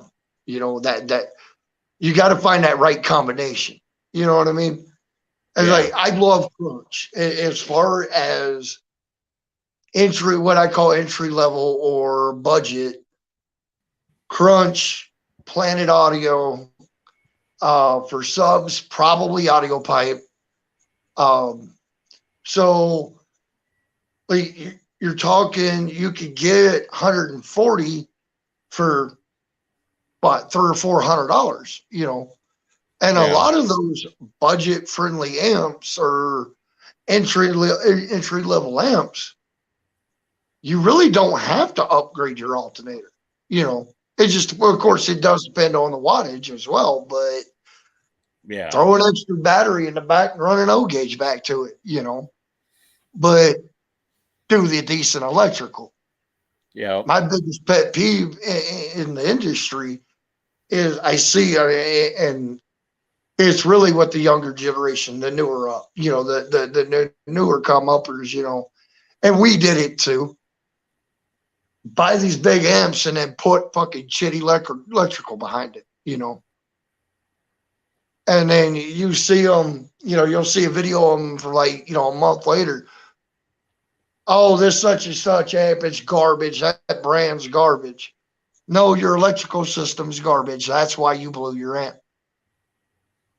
Or they'll go out and they'll buy the sub, and because they're watching these videos and they see these bigger subs out there, and they build their system and they build it right, but they don't break in.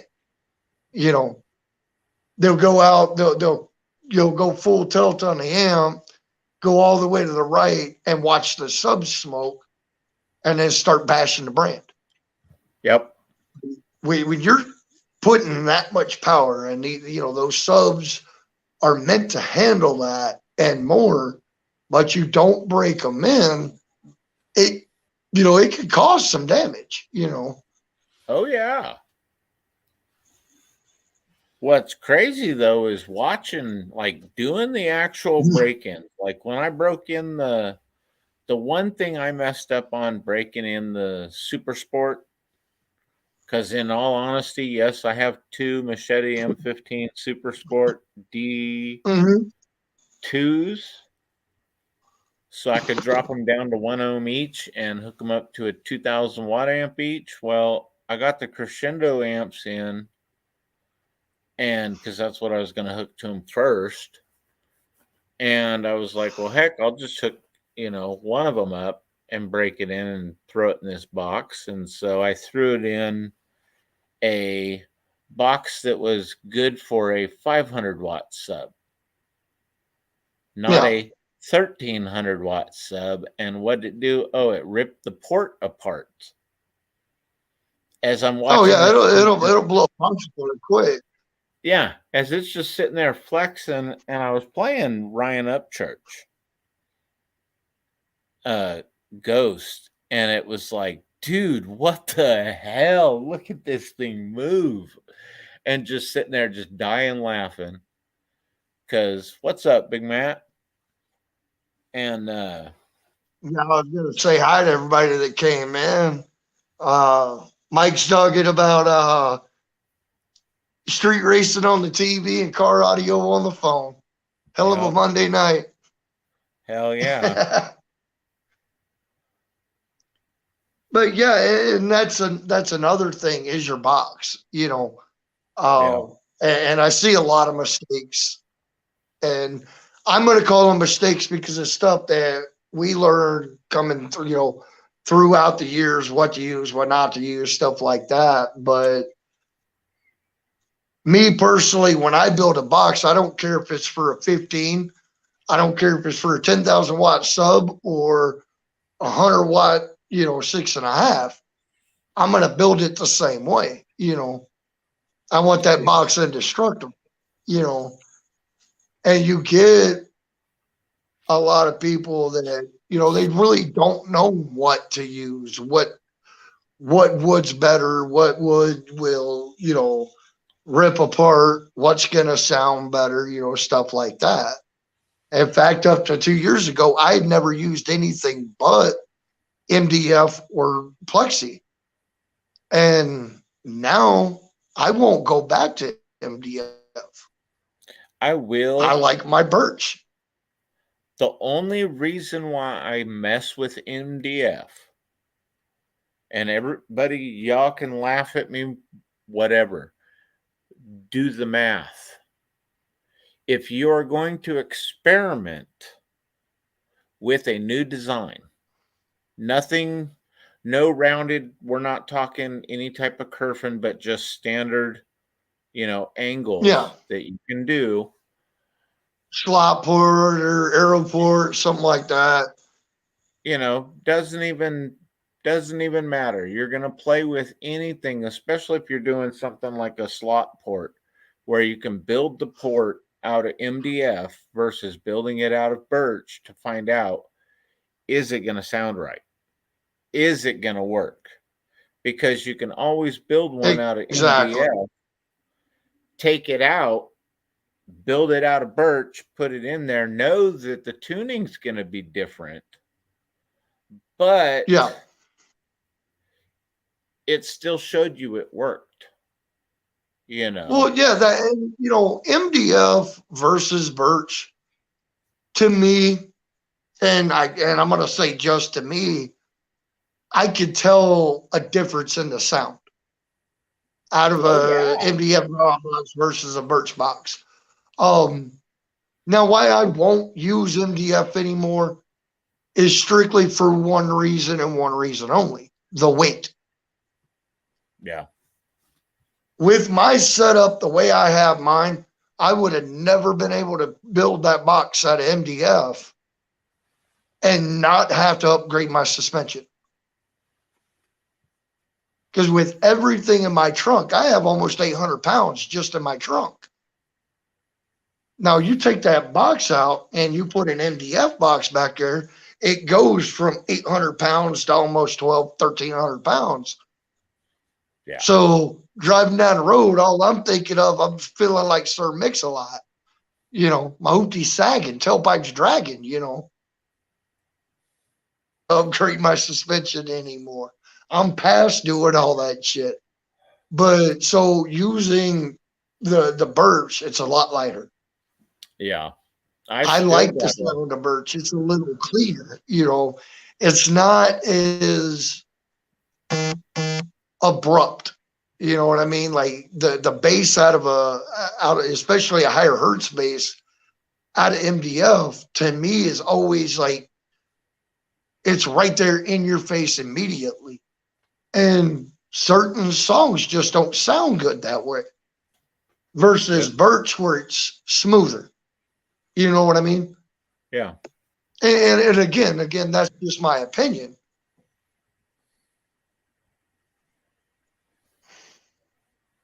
They're giving you a hard time, bro. Yeah, Mike's over there talking about his big ass thick MDF.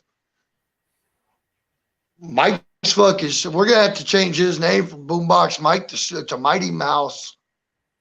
A big old 400 box and his little 175-pound butt out there lifting it, loaded.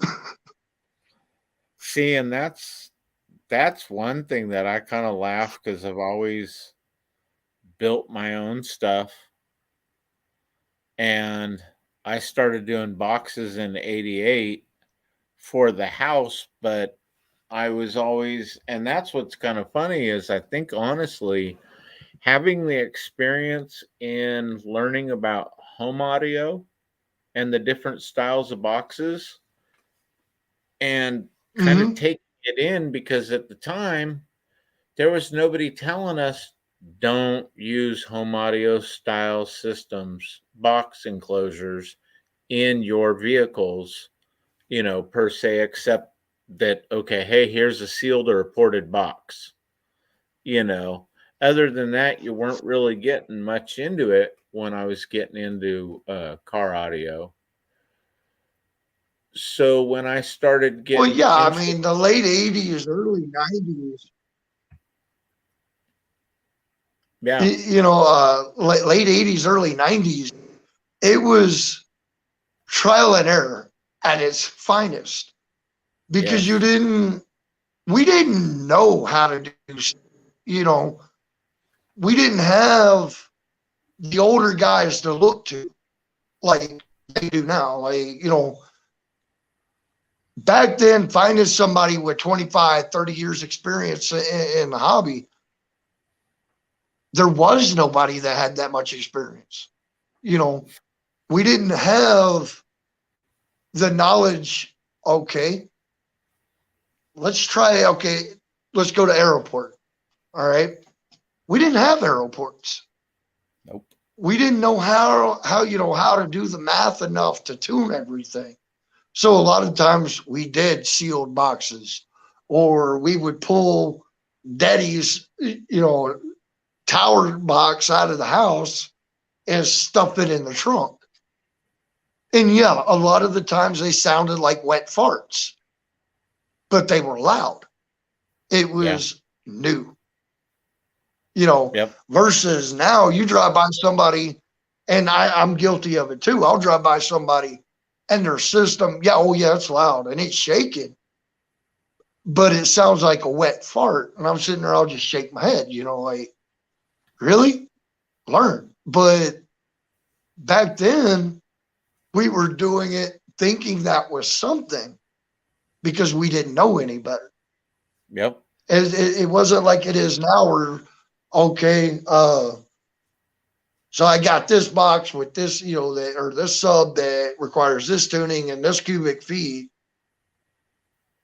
I want to design a box. All right, well, let me pull up a box builder, or let me jump on the internet and ask somebody how, what box I should put that in. And within 5 minutes you get a decent answer. It yeah, wasn't like that back then. It was no, all trial and error. yeah. And I laugh because when JL Audio finally came out on the scene, and they had the God, two God tens, bless. they had those two tens with the Mm-hmm. dual fourth order, and had the big plexiglass window and the big old port on it. When Yeah. those came out, that's when my ass really started experimenting even harder, because I used to go and get like the 4-inch PVC pipe and stuff like that, put it in a box, start it long, and shorten it, maybe get back to long, or even in some cases have some of it hanging in the box and some of it hanging out. And like you said, it was uh all right, Neil. He said he'll be back. Um it was all experiment, trial and error and stuff. But as soon as I found that the MTX 15-inch, I want to say they were the Road Thunders.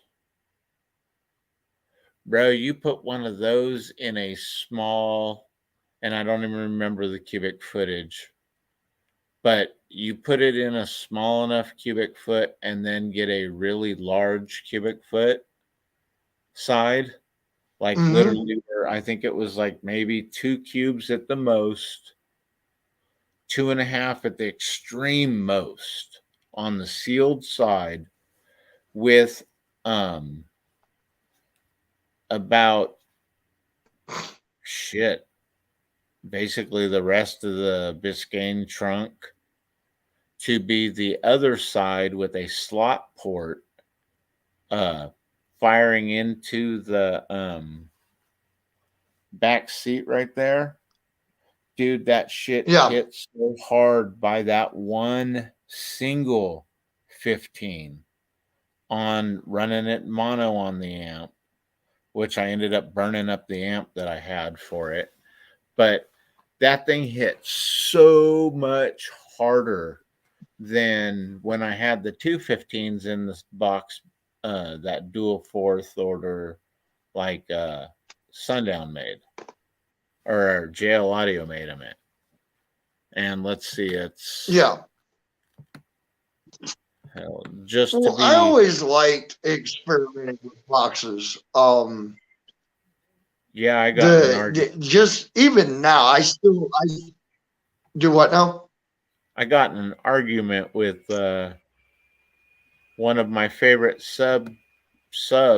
I actually got in an argument with dude about it, and then to come to find out, he's the one that was spending supposedly all the time on the sub for the company, which I just kind of laughed because I'm like, bro, are you serious? You know, you're telling me you're the one that built it, but at the same time, it's set this way. It has to be this way. I said, bro, I've got the box. I'm putting X amount of power to it. I'm doing this on the meter. I'm telling you what's up. Listen to me. You didn't spend enough time experimenting. Because he was telling me, do not put that. You'll get way louder in a sealed box than a fourth order or a sixth order. And I had it in a sixth. And I'm like, bro, I've got big rigs looking at me as I drive by. They're staring at me like, what the fuck is coming up as I'm in my cargo van? And they can hear the bass and feel it in their trucks. You know, yet the dude with the pickup truck that I originally got the sub from, dude, same amount of power. Actually, he had a little more power, and it was nowhere near as loud as my two little 10s. Uh-oh.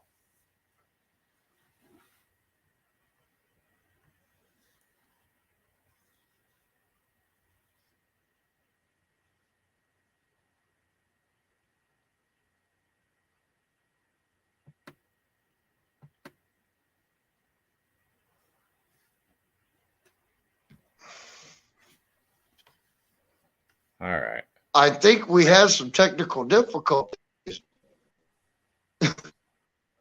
I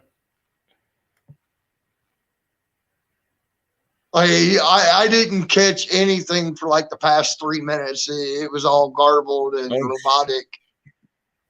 Oh shit. And then I completely lost the live, so. Uh-oh. Yeah, I saw you disappear for a second. But yeah, I mean, like you were saying, I mean, the experimentation, I try not to lose that myself, because even though these subs, especially now, they have specific requirements and specific specs. Yeah. But that doesn't mean that those subs have to be in that kind of enclosure or it will not work at all. That's not what it means. It means you could try something else. You know, that's where the infinite baffles, that's where the push me, pull me, the isobarics, all those different types of enclosures were an experiment at one time, you know. Yeah. Like when I did this years ago, I don't even remember what made me think about doing it, but it actually sounded good, which was I had a JLW, it was a W715, and built a spec box for that sub, but then I built an empty spec box, closed it all up, and then ran a 4-inch pipe between both of them. Okay. And that was one of the hardest hitting boxes I've ever, that at that time that I ever built. And, oh, well, that was stupid. You don't need to do that. It's not going to work. It's not going to work. How do you know? We don't know if it's going to work until it works, or it doesn't. And what it was doing is it was loading up on the sub side, dumping into the other box, and going straight out the port. I couldn't tell you the tune.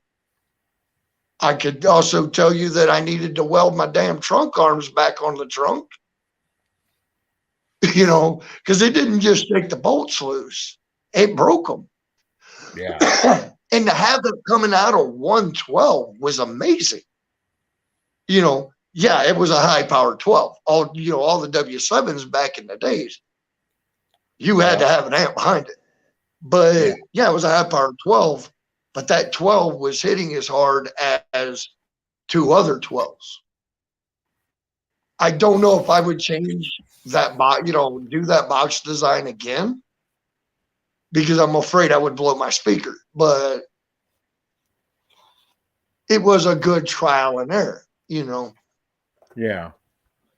And I guess the correct term for that the original jail audio dual 10 box with the port in the center, would be a triple or tri band pass. Yeah. But yeah, I might call some stuff different names, but at the same time, it's also because of where we grew up, who we learned from, Exactly. Like to me, when somebody says, to me, when somebody says bandpass, I'm thinking of a bandpass, a sub inside of a sealed chamber, usually with a plexiglass front and a port coming out somewhere. I'm not thinking of a 4th order. I'm not thinking of a 6th order, I'm thinking of what the old school reference of bandpass is. And it's just like a blow through in a truck. To me, that's always going to be a bed cut. Yeah. Or a pool design, And so, and again, like you said, it goes from, depends on what area you grew up in or who you learned from of what things are called, Yeah, well, blow through will always be, when every time I hear that, it means you're cutting that back wall of your truck. Exactly. And that's the one thing that a lot of people told me to do on my truck, and I'm like, no, I want it all in the cab. I want to take this little itty bitty tiny area, and I'm basically gonna make the base work against itself, because of being in such a small compact area. But at the same time, I know I've spent more time with tiny vehicles and playing with stereos than I have, I'd have to say my favorite is the Nissan Sentra body style, the B class, the B14s. Yeah. The B13 is a little different, but it's real close. So, yeah, I'd just say the B series Nissan Sentras are probably one of my favorite. The hardest part about all of it, though, is the damn electrical. Back in the day, it was easy to find somebody that'd make you an alternator. Now, dude, I can remember all the systems back in the day, and all you'd have to do is go down and replace your alternator with the Chevy one wire and have a 150 amp alternator, and you were powering your little 60 amp truck, and the rest of it was going onto your system. Exactly. Well, like, one of the biggest things I got into, especially like late 90s, early 2000s, was going to a semi wrecking yard and picking up a ginormous alternator off a 15-liter cat, taking it down to the shop, having them working enough to where you can get it put on your car. Now, you're definitely going to have to change your bracket out and everything, but it was doable, you know. And it took, I'm pretty sure it was some freaking bass head in a garage somewhere that figured that out. And then that word got out, you know, and it got out through the shows and the meets and everything else. And, you know, it's like things that we used to do back in the day, like stacking a magnet on the back of your speaker to give it a little extra power, you know. Now, is it going to double the power? No. Is the sound going to be different? No, that all depends. You're not supposed to tell anybody that one. You're not supposed to release those old secrets, man. Oh, yeah. Well, I'm sorry. I broke the code. I'll shut up. Then I won't say anything about the spark plugs. Or the car alarm solenoids. Or the car alarm solenoids. I won't say anything about them. But, like, there's old tricks. Like, if you look at what I did with my wiring and everything in my car, I have one of the biggest questions I have is, why did you tear out the main harness of your car and rewire it? And it's got nothing to do with your stereo. Well, no, it doesn't, but it's got something to do with the electrical system of my car. You know, I got in there and I replaced 80% of my main wiring harness with 12-gauge wire. The only reason I did that was to help beef everything up. You know, I don't want one thing drawing more than the other, and I don't want anything drawing away from my stereo, you know, because you need as much power as you possibly can get. Now, does it really help? I don't know. It's just something I've always done. You know, I can tell a difference. I can definitely tell a difference in my volt, you know, when I watch my voltmeter. You know, on a stock 100 amp alternator with 3 D1200s in my, you know, on the car, and I'm not dropping below 13, you know, 13.8, something was done right, you know. But again, now I have to upgrade the alternator, which I already have one, but it's all that goes all the way back to that trial and error, and it also goes back to experimentation. I think, in all honesty, the new guys have it easier than we did. So much easier, because they're not forced to experiment. They're not forced to, you know, learn shit through trial and error. You know. Yep. Unless they just want to. You know, which is always exactly like I still play and experiment, but that's because I'm still an old dog that likes to learn new tricks. And exactly. Being an old dog, you know, I took a hiatus from car audio for a while just because I had to, not because I wanted to. But I was busy enough that I wasn't having time to be in the scene or the new equipment and everything. So when I got back into it recently after watching some EXO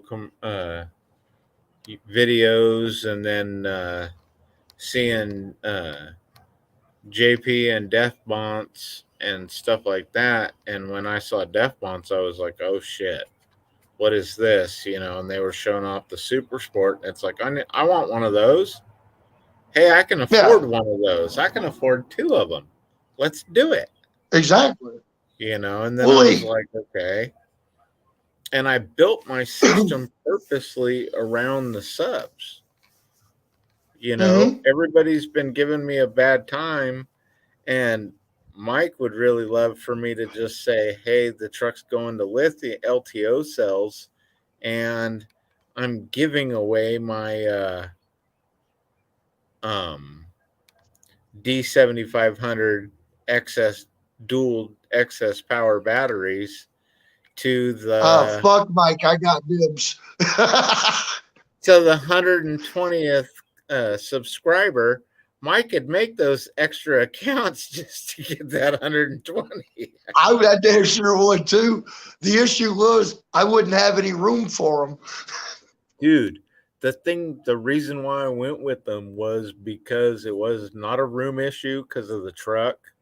Because I was like, all right, they're going to go into the bed of the truck. You know, that's the one place I've always seen lowriders and mini truckers, I should say, put battery systems for either hydraulics back in the day, dancing beds or anything. They would cut out right behind the cab and make a plate to go across there for a battery bank. That way the bed could lift up or do whatever, or tuck them down in the sides. So it's like, all right, now that I finally get to play with something I've always wanted, we're gonna delete the windows, the extra cab windows. You know, don't need them, especially when the original idea was taking two of the M15s, facing them across to the driver's side of the truck and having them standing upright with the port in between that is at actual spec. So it'd be around 32, 33 hertz that they would just be knocking shit out.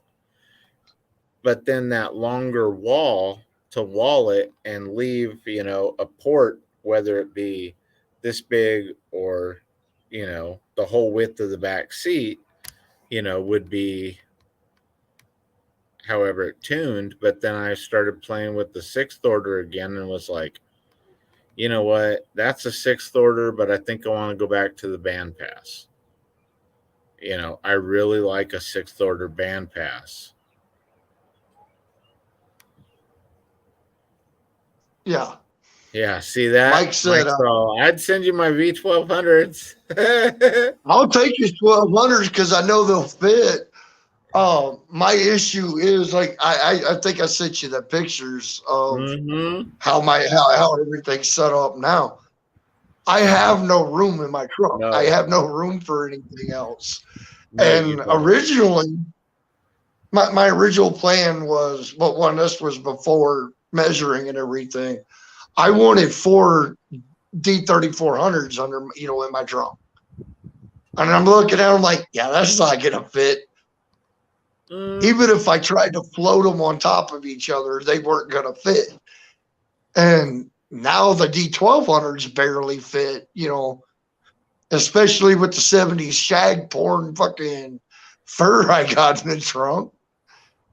Well, I was going to say there is one method, but then I thought about and remembered you are in a class, and I don't remember the rules for that class completely because I was looking more at the Super Street X class where you could deaden and foam the front end, but it had to stay stock.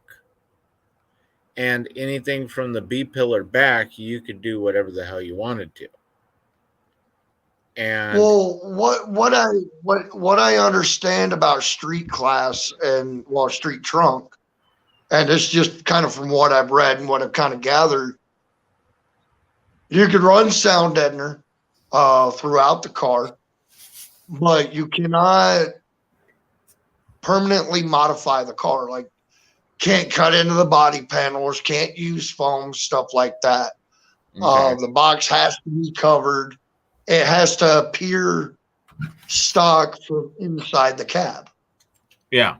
Now with my rear deck, I don't know because I redid my rear deck with that wood. So that might actually bump me up a class. But I think the trunk would, even though with all the fur and with the custom lighting and everything I plan on doing, that should still keep me in a street. And I'm hoping it does, but it might move me up a class.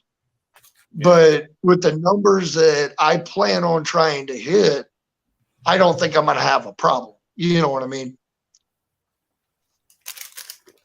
Yeah. See, and I laugh because again, there's not a whole lot of people competing out of the trunk anymore. Like they taking cars and they come out of the trunk and go on the walls, yeah. And that's not something. What's that? I was gonna say, well,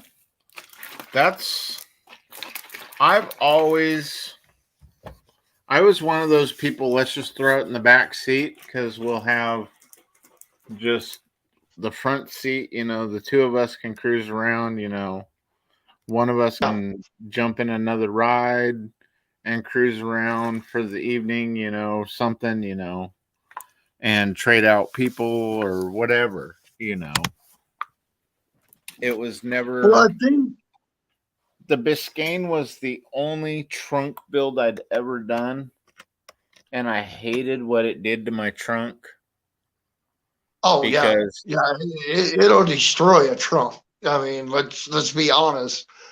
Yeah. The most damage that that I've noticed over the years, the cars that get the most damage are the trunk builds. Yeah. And now, unless like the way I did mine, I'm trying to get away from damaging my trunk. That's why I went with the blow through the way I did. Because it's still considered a fourth and it's still a blow through, but I'm still inside the trunk. So my trunk side is pretty much going to be sealed off from the rest of the car. So that gives me all that sound out of the trunk with ease. And then I have every bit of that 4-door cabin space to help everything out. So if, like I said, if we do everything, like if we did everything right and we crunched all the numbers correctly, we should be seeing very high numbers. Stuff that shouldn't be seen out of what I have, because I'm not using extremely high power subwoofers, I'm using the SSD V4s from Phi Audio. They're 1500 watt sub RMS. So with 3 of them, I'm going to overpower them, of course, smaller enclosure.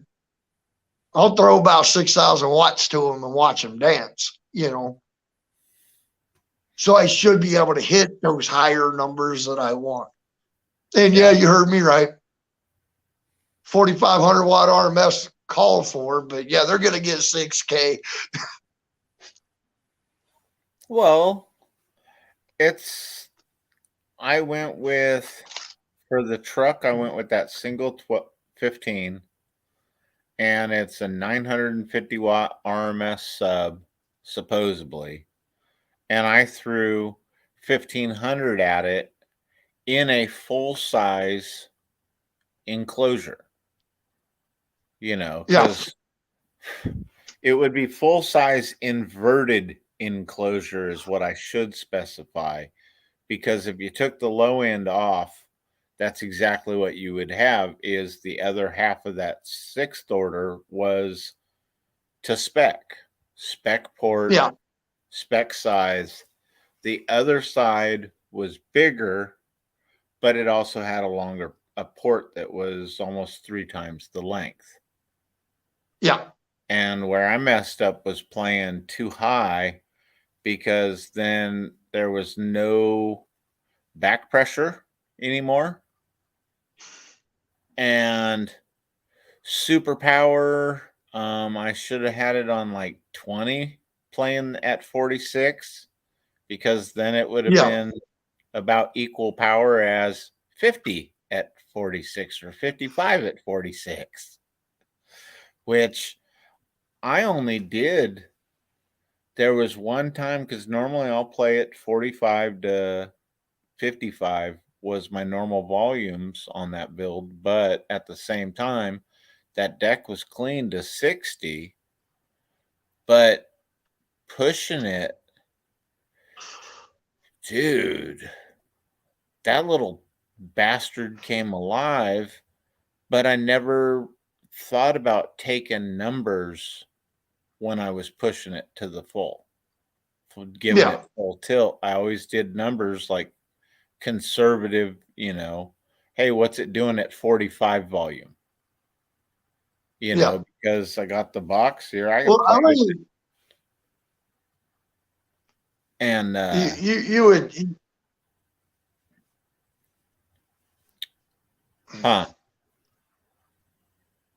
you would what? No, I'm sorry, Bob. I'm over here kind of cold a little bit. Oh, you were mentioning something about back pressure. Yeah. And that got me thinking about a fourth I did years ago, and why I do the fourths the way I do now. I always make my fourths smaller than they're supposed to be now because of the fourth I did years ago. I built it to spec. Okay. And the problem is even though I built it to spec, I lost back pressure. Mm-hmm. And I blew my subs. I bottomed them out. And it bottomed out so quick. And with that much power, it actually mushroomed it mushroomed the coil. So subs were gone. They were out the window. And there I was like, what the hell? Replaced the subs, took the box out, shrunk it down by 3 cubic foot, and almost doubled my power pushing to them. Yeah. And just ran them until I wore them out, So now, like, I think, and Mike might be able to correct me on these. I believe the subs I have now really require about a 14 to a 16-foot cubic box. I got them in a 12. But that just means I can double my power up, and I'll never lose back pressure, Yep. Yeah, I kind of laugh because the whole thing with the back pressure and everything, it just, this is being stupid. Okay, there we are. Here, Neil. There you go, brother. My bad. Oof. Is it getting cold, Jay?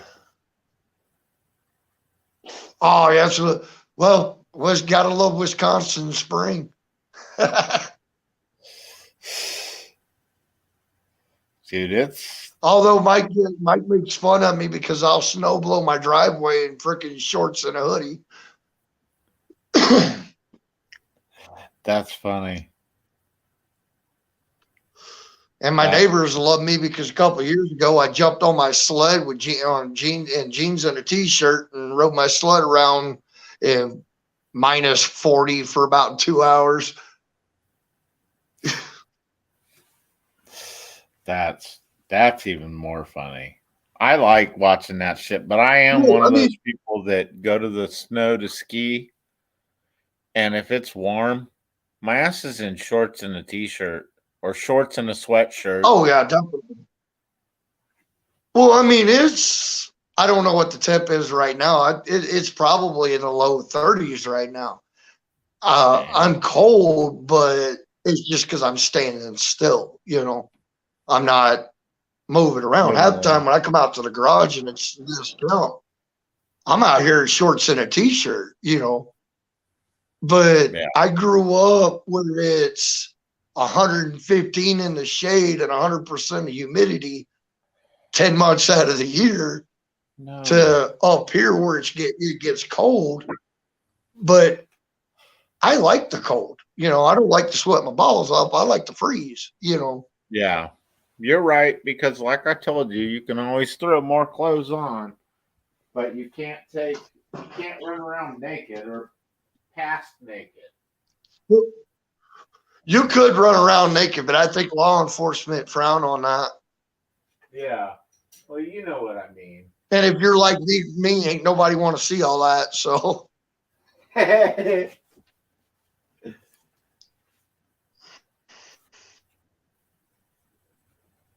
Oh man. Yeah, it was kind of cold today, wasn't it, man? Yeah. Heck. Oh yeah, Neil had mentioned about the video that he sent me with his Civic. He Did you see Neil, that? correct me if I'm wrong, brother, but I think he went to Bloomington for a meet, and that little Civic, man, that trunk was jumping. Like that thing looked like it was wanting to pop open the wrong direction.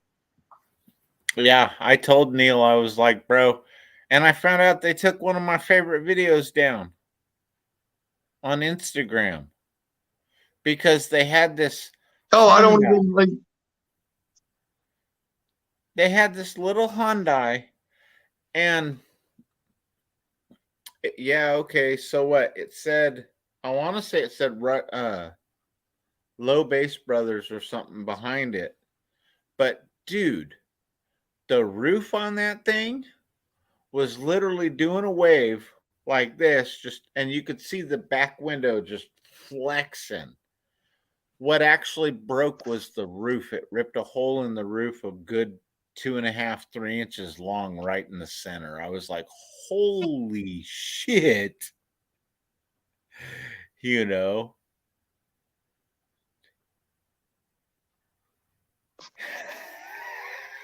I didn't hear, brother. I didn't hear any of that. They had a video of a Hyundai Elantra or Accent, one of those two. Nothing. Oh, okay, I heard the accent part. Okay. They had a Hyundai Elantra or Accent, and it was rolling the roof, and it actually ripped a 3-inch gap in the roof.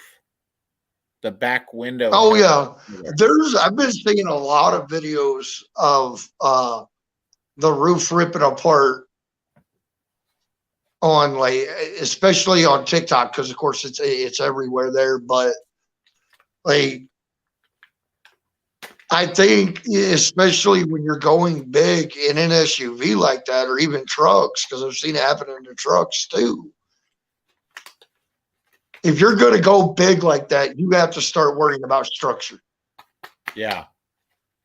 And it's not one or two layers of kill mat. It's foaming that cavity. It's doing the wood roof. It's putting in the stripper poles. Because if you don't strengthen that shit, it's gonna break. I mean, it's metal.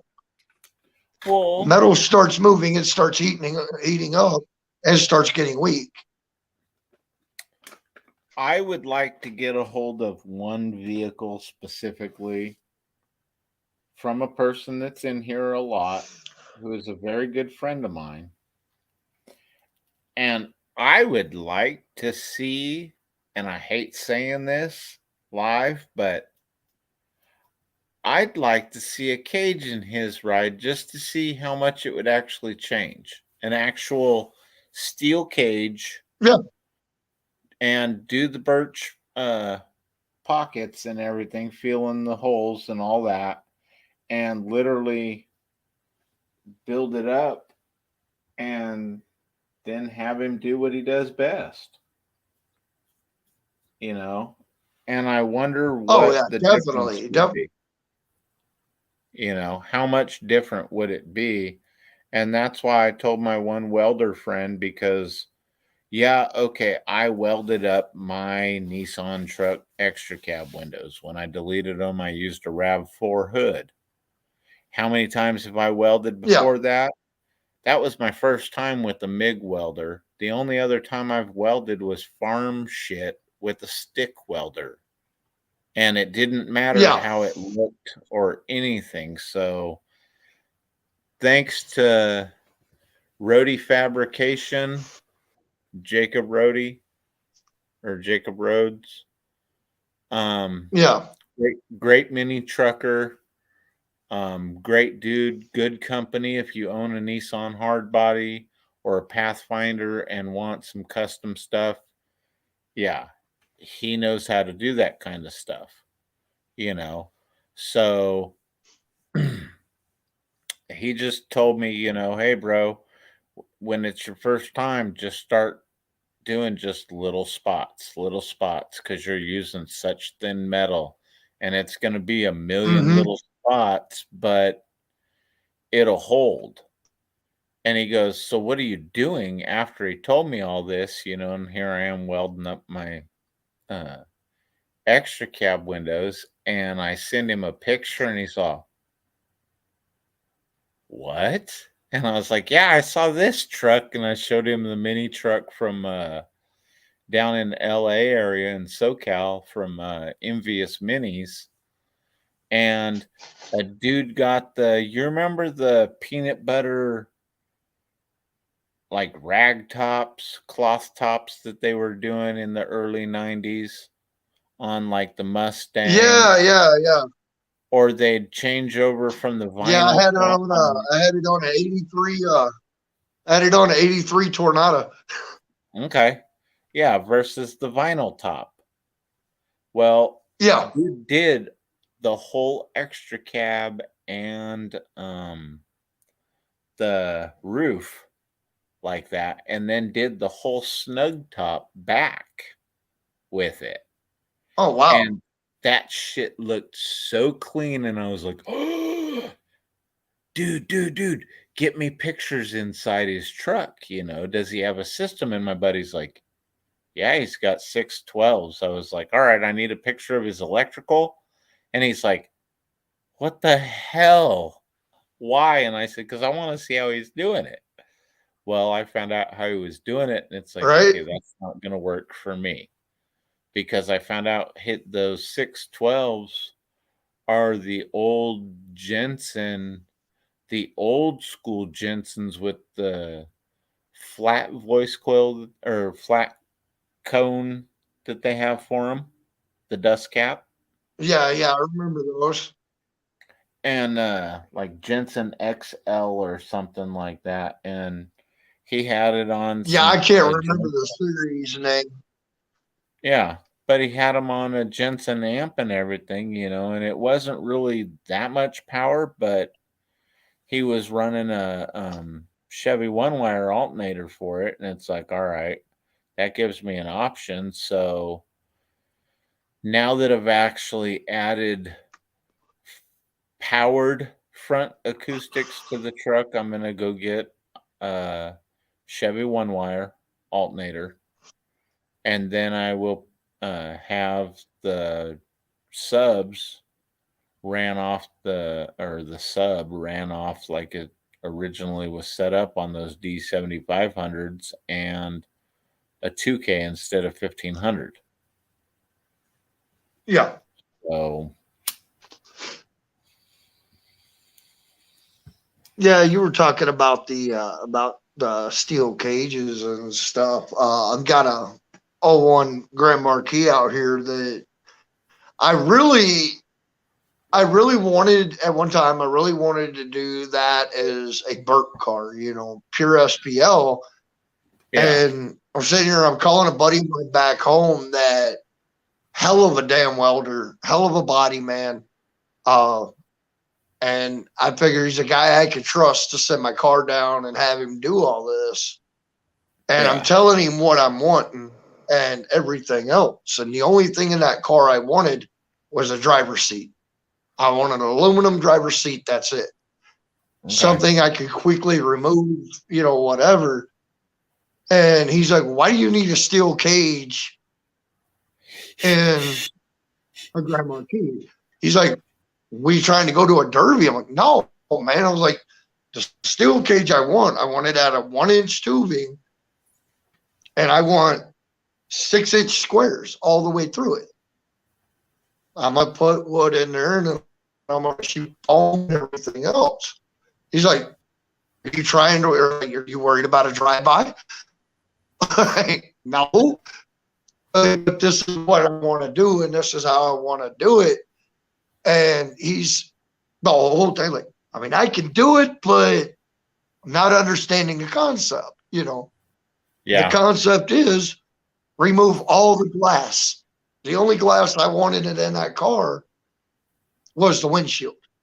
okay, I told him, I'm trying to break records with that car. And of course, that whole thing fell through, but I think it fell through because of the money aspect of it. Yeah. I didn't want to put, I don't think my marriage would survive, a $300,000 bill. Yeah. See, and that's where. Of course, that could be an exaggeration, but you know what I mean. You started breaking up this time. Sound like you could say that could be your separation. Yeah, it could be like this build. I mean, and I try to explain this to the younger guys, or not even the younger guys, but the guys that are new to it, or the cocky guys. Oh, well, I've got this and this, and I've got this and this. That's fine for you. But I'm a married man. I got kids. I got grandkids. It's hard for me to drop that kind of money. When you're talking 4 to 5 figures into a build, it causes a lot of stress, especially in a family. Oh, yeah. Something breaks, or the wife or kids or whatever, somebody needs something, but you already have all your money tied up and you're constantly buying more. Shit, I know guys that gotten divorced over it, wife tired of him dropping, $30,000-$40,000 into a car, and she's worried about money, and he is too, but he's worried about money for a whole different reason. And it happens now. Like, my wife is very supportive, and I love her for that. In fact, I don't mind sharing this now, but not too long ago, I was actually talking about completely finishing the build the way it is, selling the car and the build, and all my car audio equipment, because it was starting to affect my life, my home life, Yeah. And it wasn't my wife on my ass about spending the money. It was me on my ass about spending the money, But we, of course, we worked it all out. But you have to sit back and think, okay, this hobby is not cheap. We all know this hobby's not cheap. So we got to sit back. Okay, can I afford to do this? Now, for the younger guys, the single guys, hey, you want to spend that kind of money, you go right ahead, because you don't have anybody to answer to. But when you got mouths to feed, you have to start, okay, I want these subs, but those subs are this amount of money. But here are these subs with the same spec for a lot less. What do I go for? You know what I mean? Yep. Well, that's what I was trying to explain is I like this and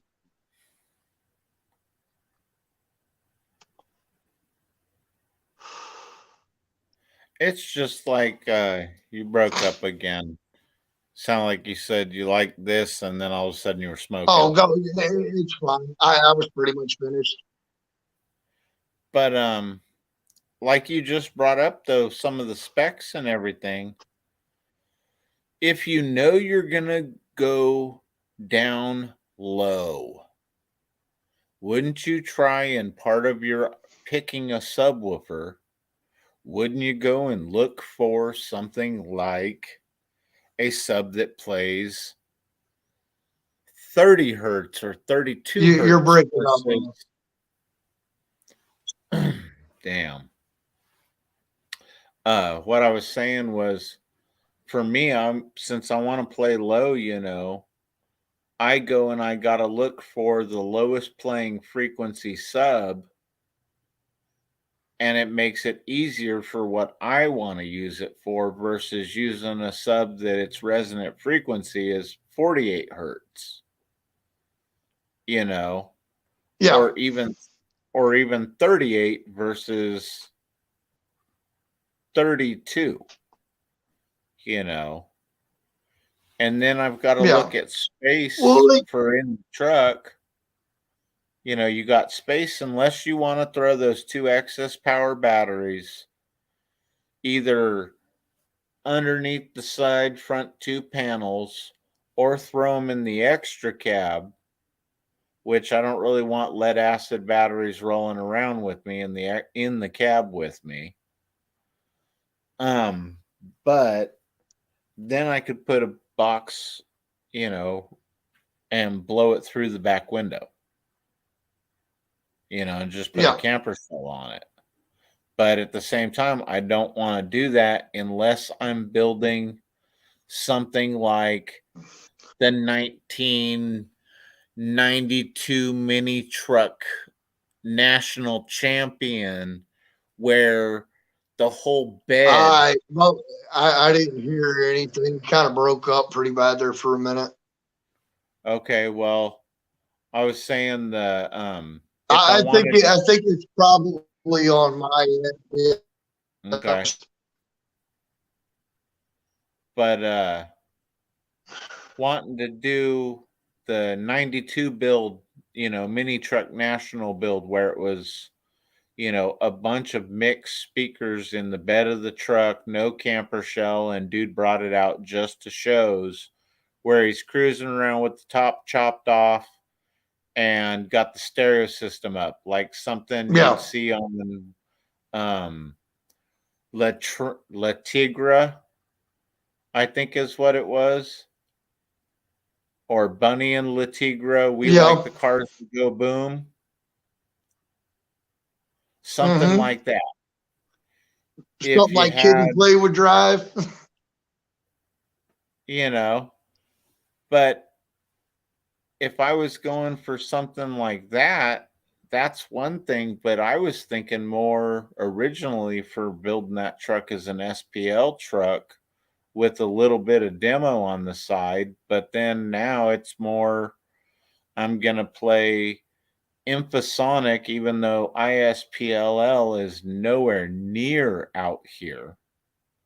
So it's not Yeah. like I can compete with it unless we're just going to do some something close to like an Emma style where you want to play for the concert sound versus or the band's actual sound versus how loud, you know, your bass is, you know, but how is the whole Yeah. all around sound? Do you hear all the instruments when they're supposed to be there, you know?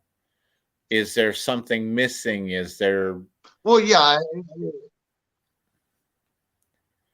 Yeah, so and that's the cool thing about it too is you have SPL and then you have SQ and then you have SQL, and that's the thing I like about it because like and we talked about that before how different people like different stuff, and but it also can make you can make yourself make it complicated because you don't know what you want to go through.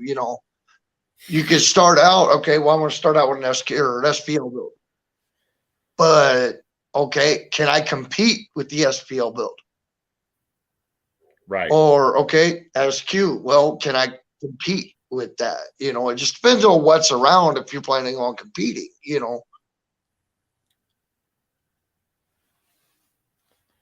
Well, it's just like See, man, just go like with Mike talking about going to lithium. I think he's just telling me, yeah, get on it, you know. Get in there and do it. Right? Oh, sweet. He says none Well, of us brother, are I breaking really up on enjoyed the Mike, show. man. Yeah, it's cold for you. No, We've been on he's for not. almost 3 hours. It is. I'm getting a little chilly in the hands. But thanks again for having me, man. I really enjoyed it. Yep, and I love talking with you, Jay, and love having you up here. So I'm trying to keep up with your lives. I am. just because, I mean, you don't really see it very often, you know. Yeah. We've I got don't like, I'll see it every now and then, like on a live on TikTok, but it's usually the stuff that we like, those lives kind of get into like the stuff that we try to avoid, you know, the bashing and the brand bashing and all that. So I don't literally like, you know, I don't want to waste my time with that, you know. Yeah. I'd rather see the camaraderie, you know. Yep.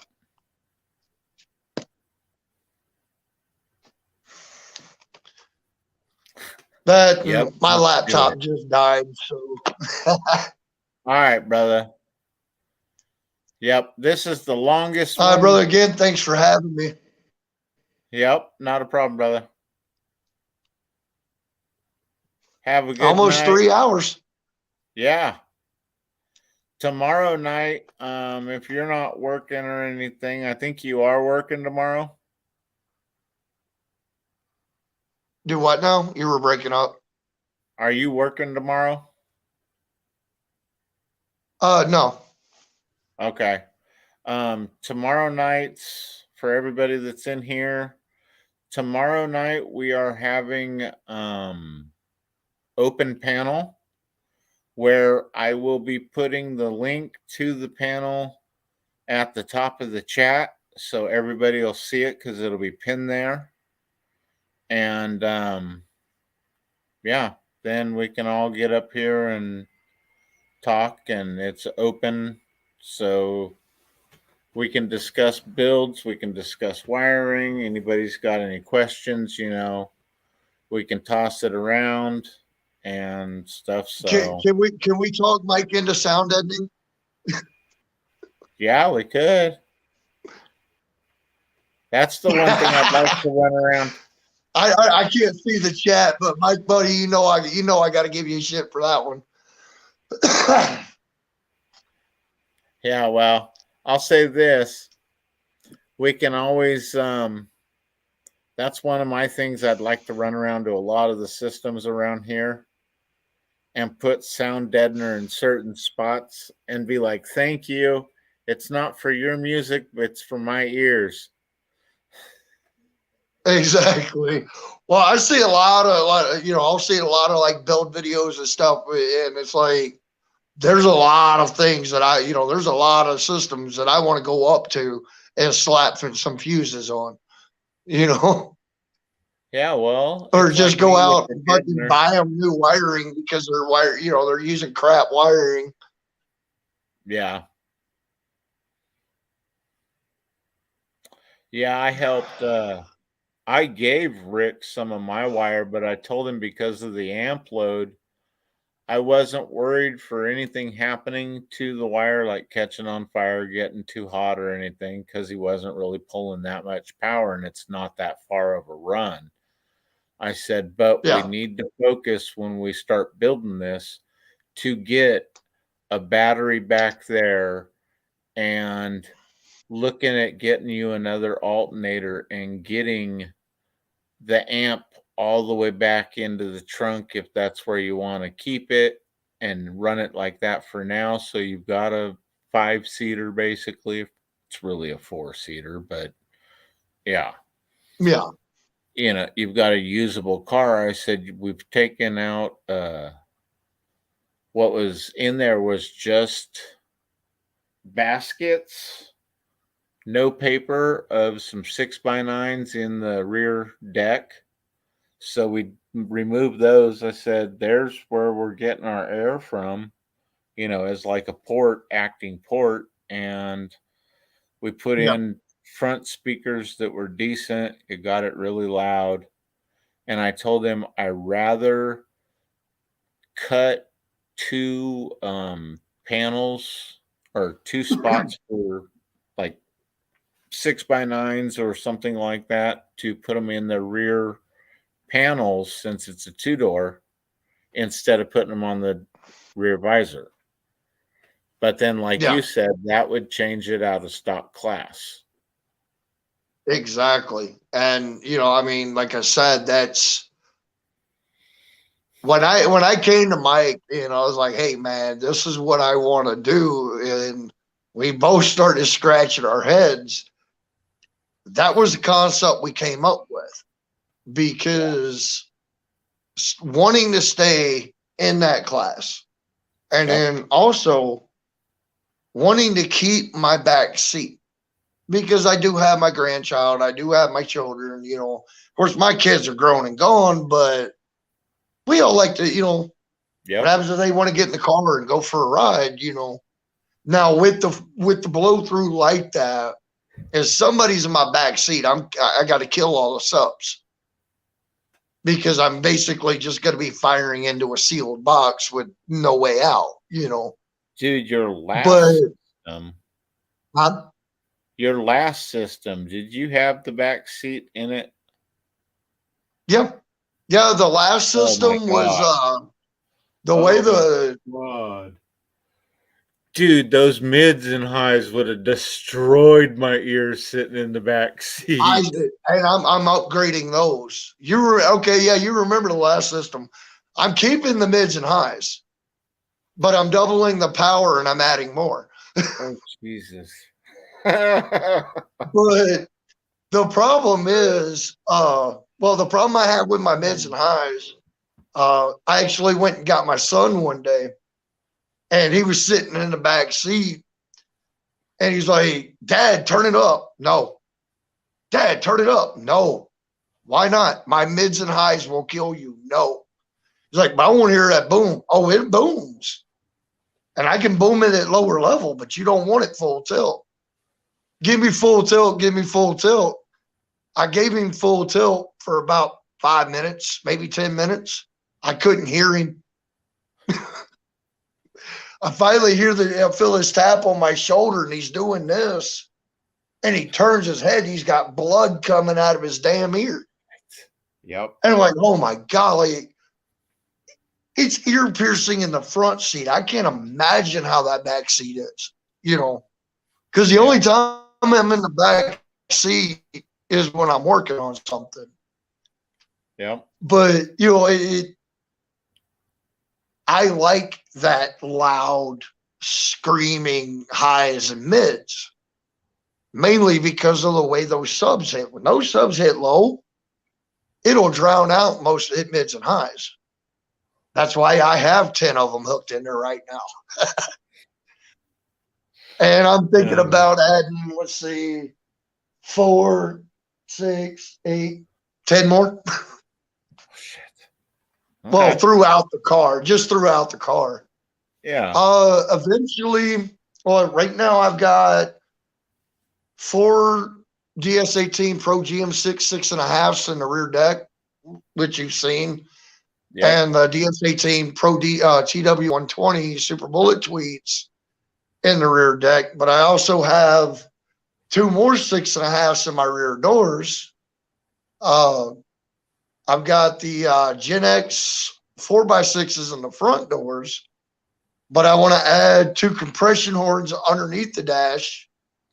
And down by the console on the kick, I want to add 2 more 6.5s. And then on the vanity wall, 4 6.5 subs. Oh, dude, that's going to be so damn loud. It is. It's going to sound beautiful. Like I said, I mean, I'm going to do like the park and pound, and I'll do bump offs and stuff. And I might give out a few demos. But as far as a pure SPL, I'm not doing pure SPL. Yeah.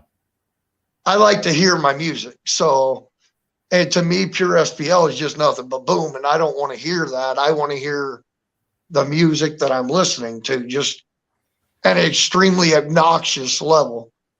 Yep.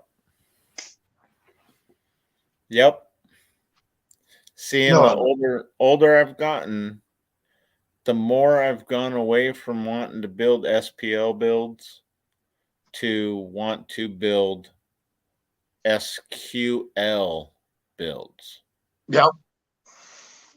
So. Seriously, quite loud. Yep. So, Oh, brother, all right, brother. it was great. I enjoyed it. Yep. I'm gonna take my big ass in the house and get warm. Yep. Do that. And have a I'll good night. You too. I'll see you tomorrow. I'll probably come into the chat for at least for a little while tomorrow. Okay. And yeah, if there's the one thing I think I want to do is kind of go over, I might go over if nobody wants to get up on panel. I might go and display some of the wiring diagrams and talk about that you can do that to the mids. It's not just Exactly. I'll send you we were talking about it the other day, I think. I'll send you that link for the wiring diagrams that I found for series parallel series and all that. Yeah. I'll send those to you tonight when I go in. Well, I've got one on the manuals for def bunts. They do that for all their speakers and all their amplifiers too. And it's really a good piece of knowledge to have. I think another cool thing would be to explain how to hook up multiple batteries. Yes. You know, multiple amps, splitters for your RCAs, D blocks, all that, you know, kind of pretty much an in-depth wiring tutorial, basically, you know. I'm glad you said that because that is the one thing that I've been doing. Yes, it's on Paint, Microsoft Paint. Sorry, guys, but it's on Microsoft Paint. And hey, whatever works. I do the wiring diagrams for a lot of my builds.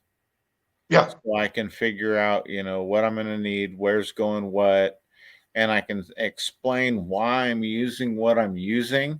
Some people are going to be really surprised, especially when they see in the truck one of the fuse blocks, and people may talk about it and say stuff, but you know what? A fuse is a fuse is a fuse. Exactly. I make fuse blocks out of just about everything. In fact, while we're sitting here talking, we all know how the excess power batteries are, especially the smaller ones, and they got that little drip down. So I come up with that for a battery terminal. Okay. You know, this part right here actually goes into the battery. The stock harness hooks in. This is where my power wire and stuff goes. So a lot of people, when they saw it, when they first saw me doing that, they were laughing. But it works. There's hardly any power loss to it. So and there's old tricks like us old dogs use that these new bucks like, oh well, no, I need to spend $40 on a distribution block. Spend $10 on brass and bolts and build one. You know, if you got a drill press and a tap and die set, you can make some really cool shit, you know. One of my favorites is speaking about power and everything. You know, you can hook up your whole entire ground side of your system, and you get it to where it's that one last wire of positive that connects to your bank or group of wires. If you wait about 30 seconds, it won't spark. See, I don't think a lot of the young kids know that one. Well, here, I don't know if, like, I've tried it before and it's worked. Another thing you can do is grab hold of that wire, that power wire, before you put it on. grab it in one hand and touch that battery terminal with the other, the positive side, you know. Seeing I've And never done that. it'll actually, I think it might depend on what kind of clothes you're wearing as well, but it helps get rid of that static charge that's there. See, and I did a short little video where I went out and I waited, and I didn't wait long, and it did a little spark, but then I did another video where I wasn't even talking about it, and you see me set the terminal onto the battery, no spark or nothing, and it's like, yeah, see, this is what happens when you wait a long enough time for all the caps to charge up. Yeah. And people were like, oh, that couldn't have worked. No way. You know, you would have had to have charged them up, had them charged up earlier and stuff. And it's like, no, bro. If they were, then, you know, it was something special. But I've seen where people go to do the fuses and touch the fuse blocks and have it spark like a sumbitch. Oh, yeah. Yeah. In fact, I sent this video to Mike. Guy had it was like 4 or 5 8Ks in the trunk. He's hooking them up, and you knew exactly what he was doing and exactly what was about to happen. And as soon as he hit it, big spark, and everything went to red. I mean, it's like you knew, so and with all the smoke and everything, all those amps were fried. Yep. It's like you got to learn those little tricks, you know. And I do something that's very old school, and that's I run an inline fuse on my remote wire. Okay. And is it necessary? Probably not, but it's a safety issue. Yeah. You know. But anyway, again, brother, it was good. It was good being on. I appreciate it. Yep. I'm starting to feel like Frosty the Snowman. All right, brother. Get warm. Get in there. And sorry your nose is going to melt when you get in there, but I'll be all right. I'm more worried about my glasses fogging up than anything. That is true. I can't see without them on, and I ain't going to be able to see when they're fogged. So Mike tried to kick the dog and end up kicking the wife. You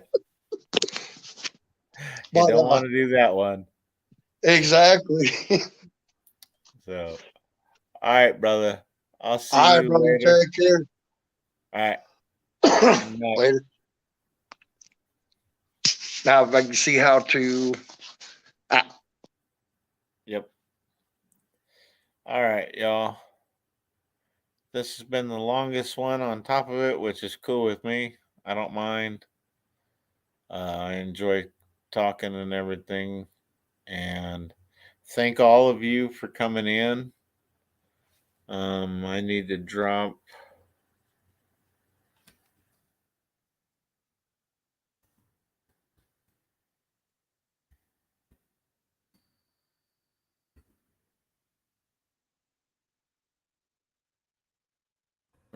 Jay's link.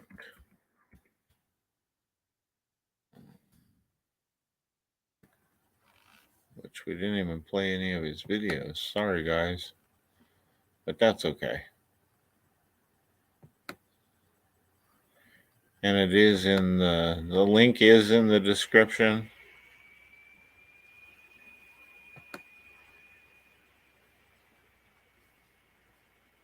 But I will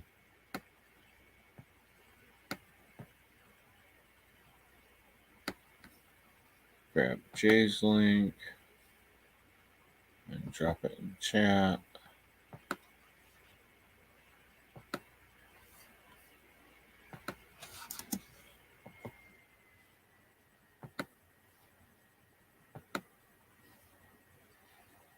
All right, later, Mike.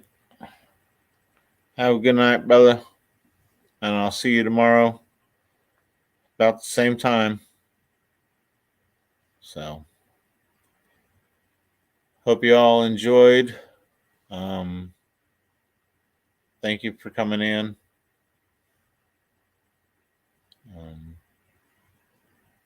Yeah.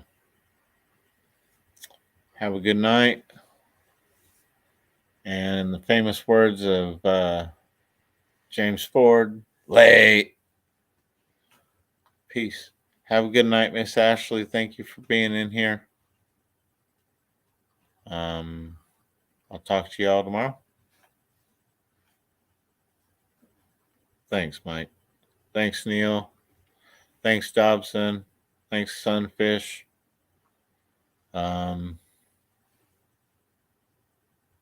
Josh. Sweet. Yep. Ashley said good night, everybody. We out.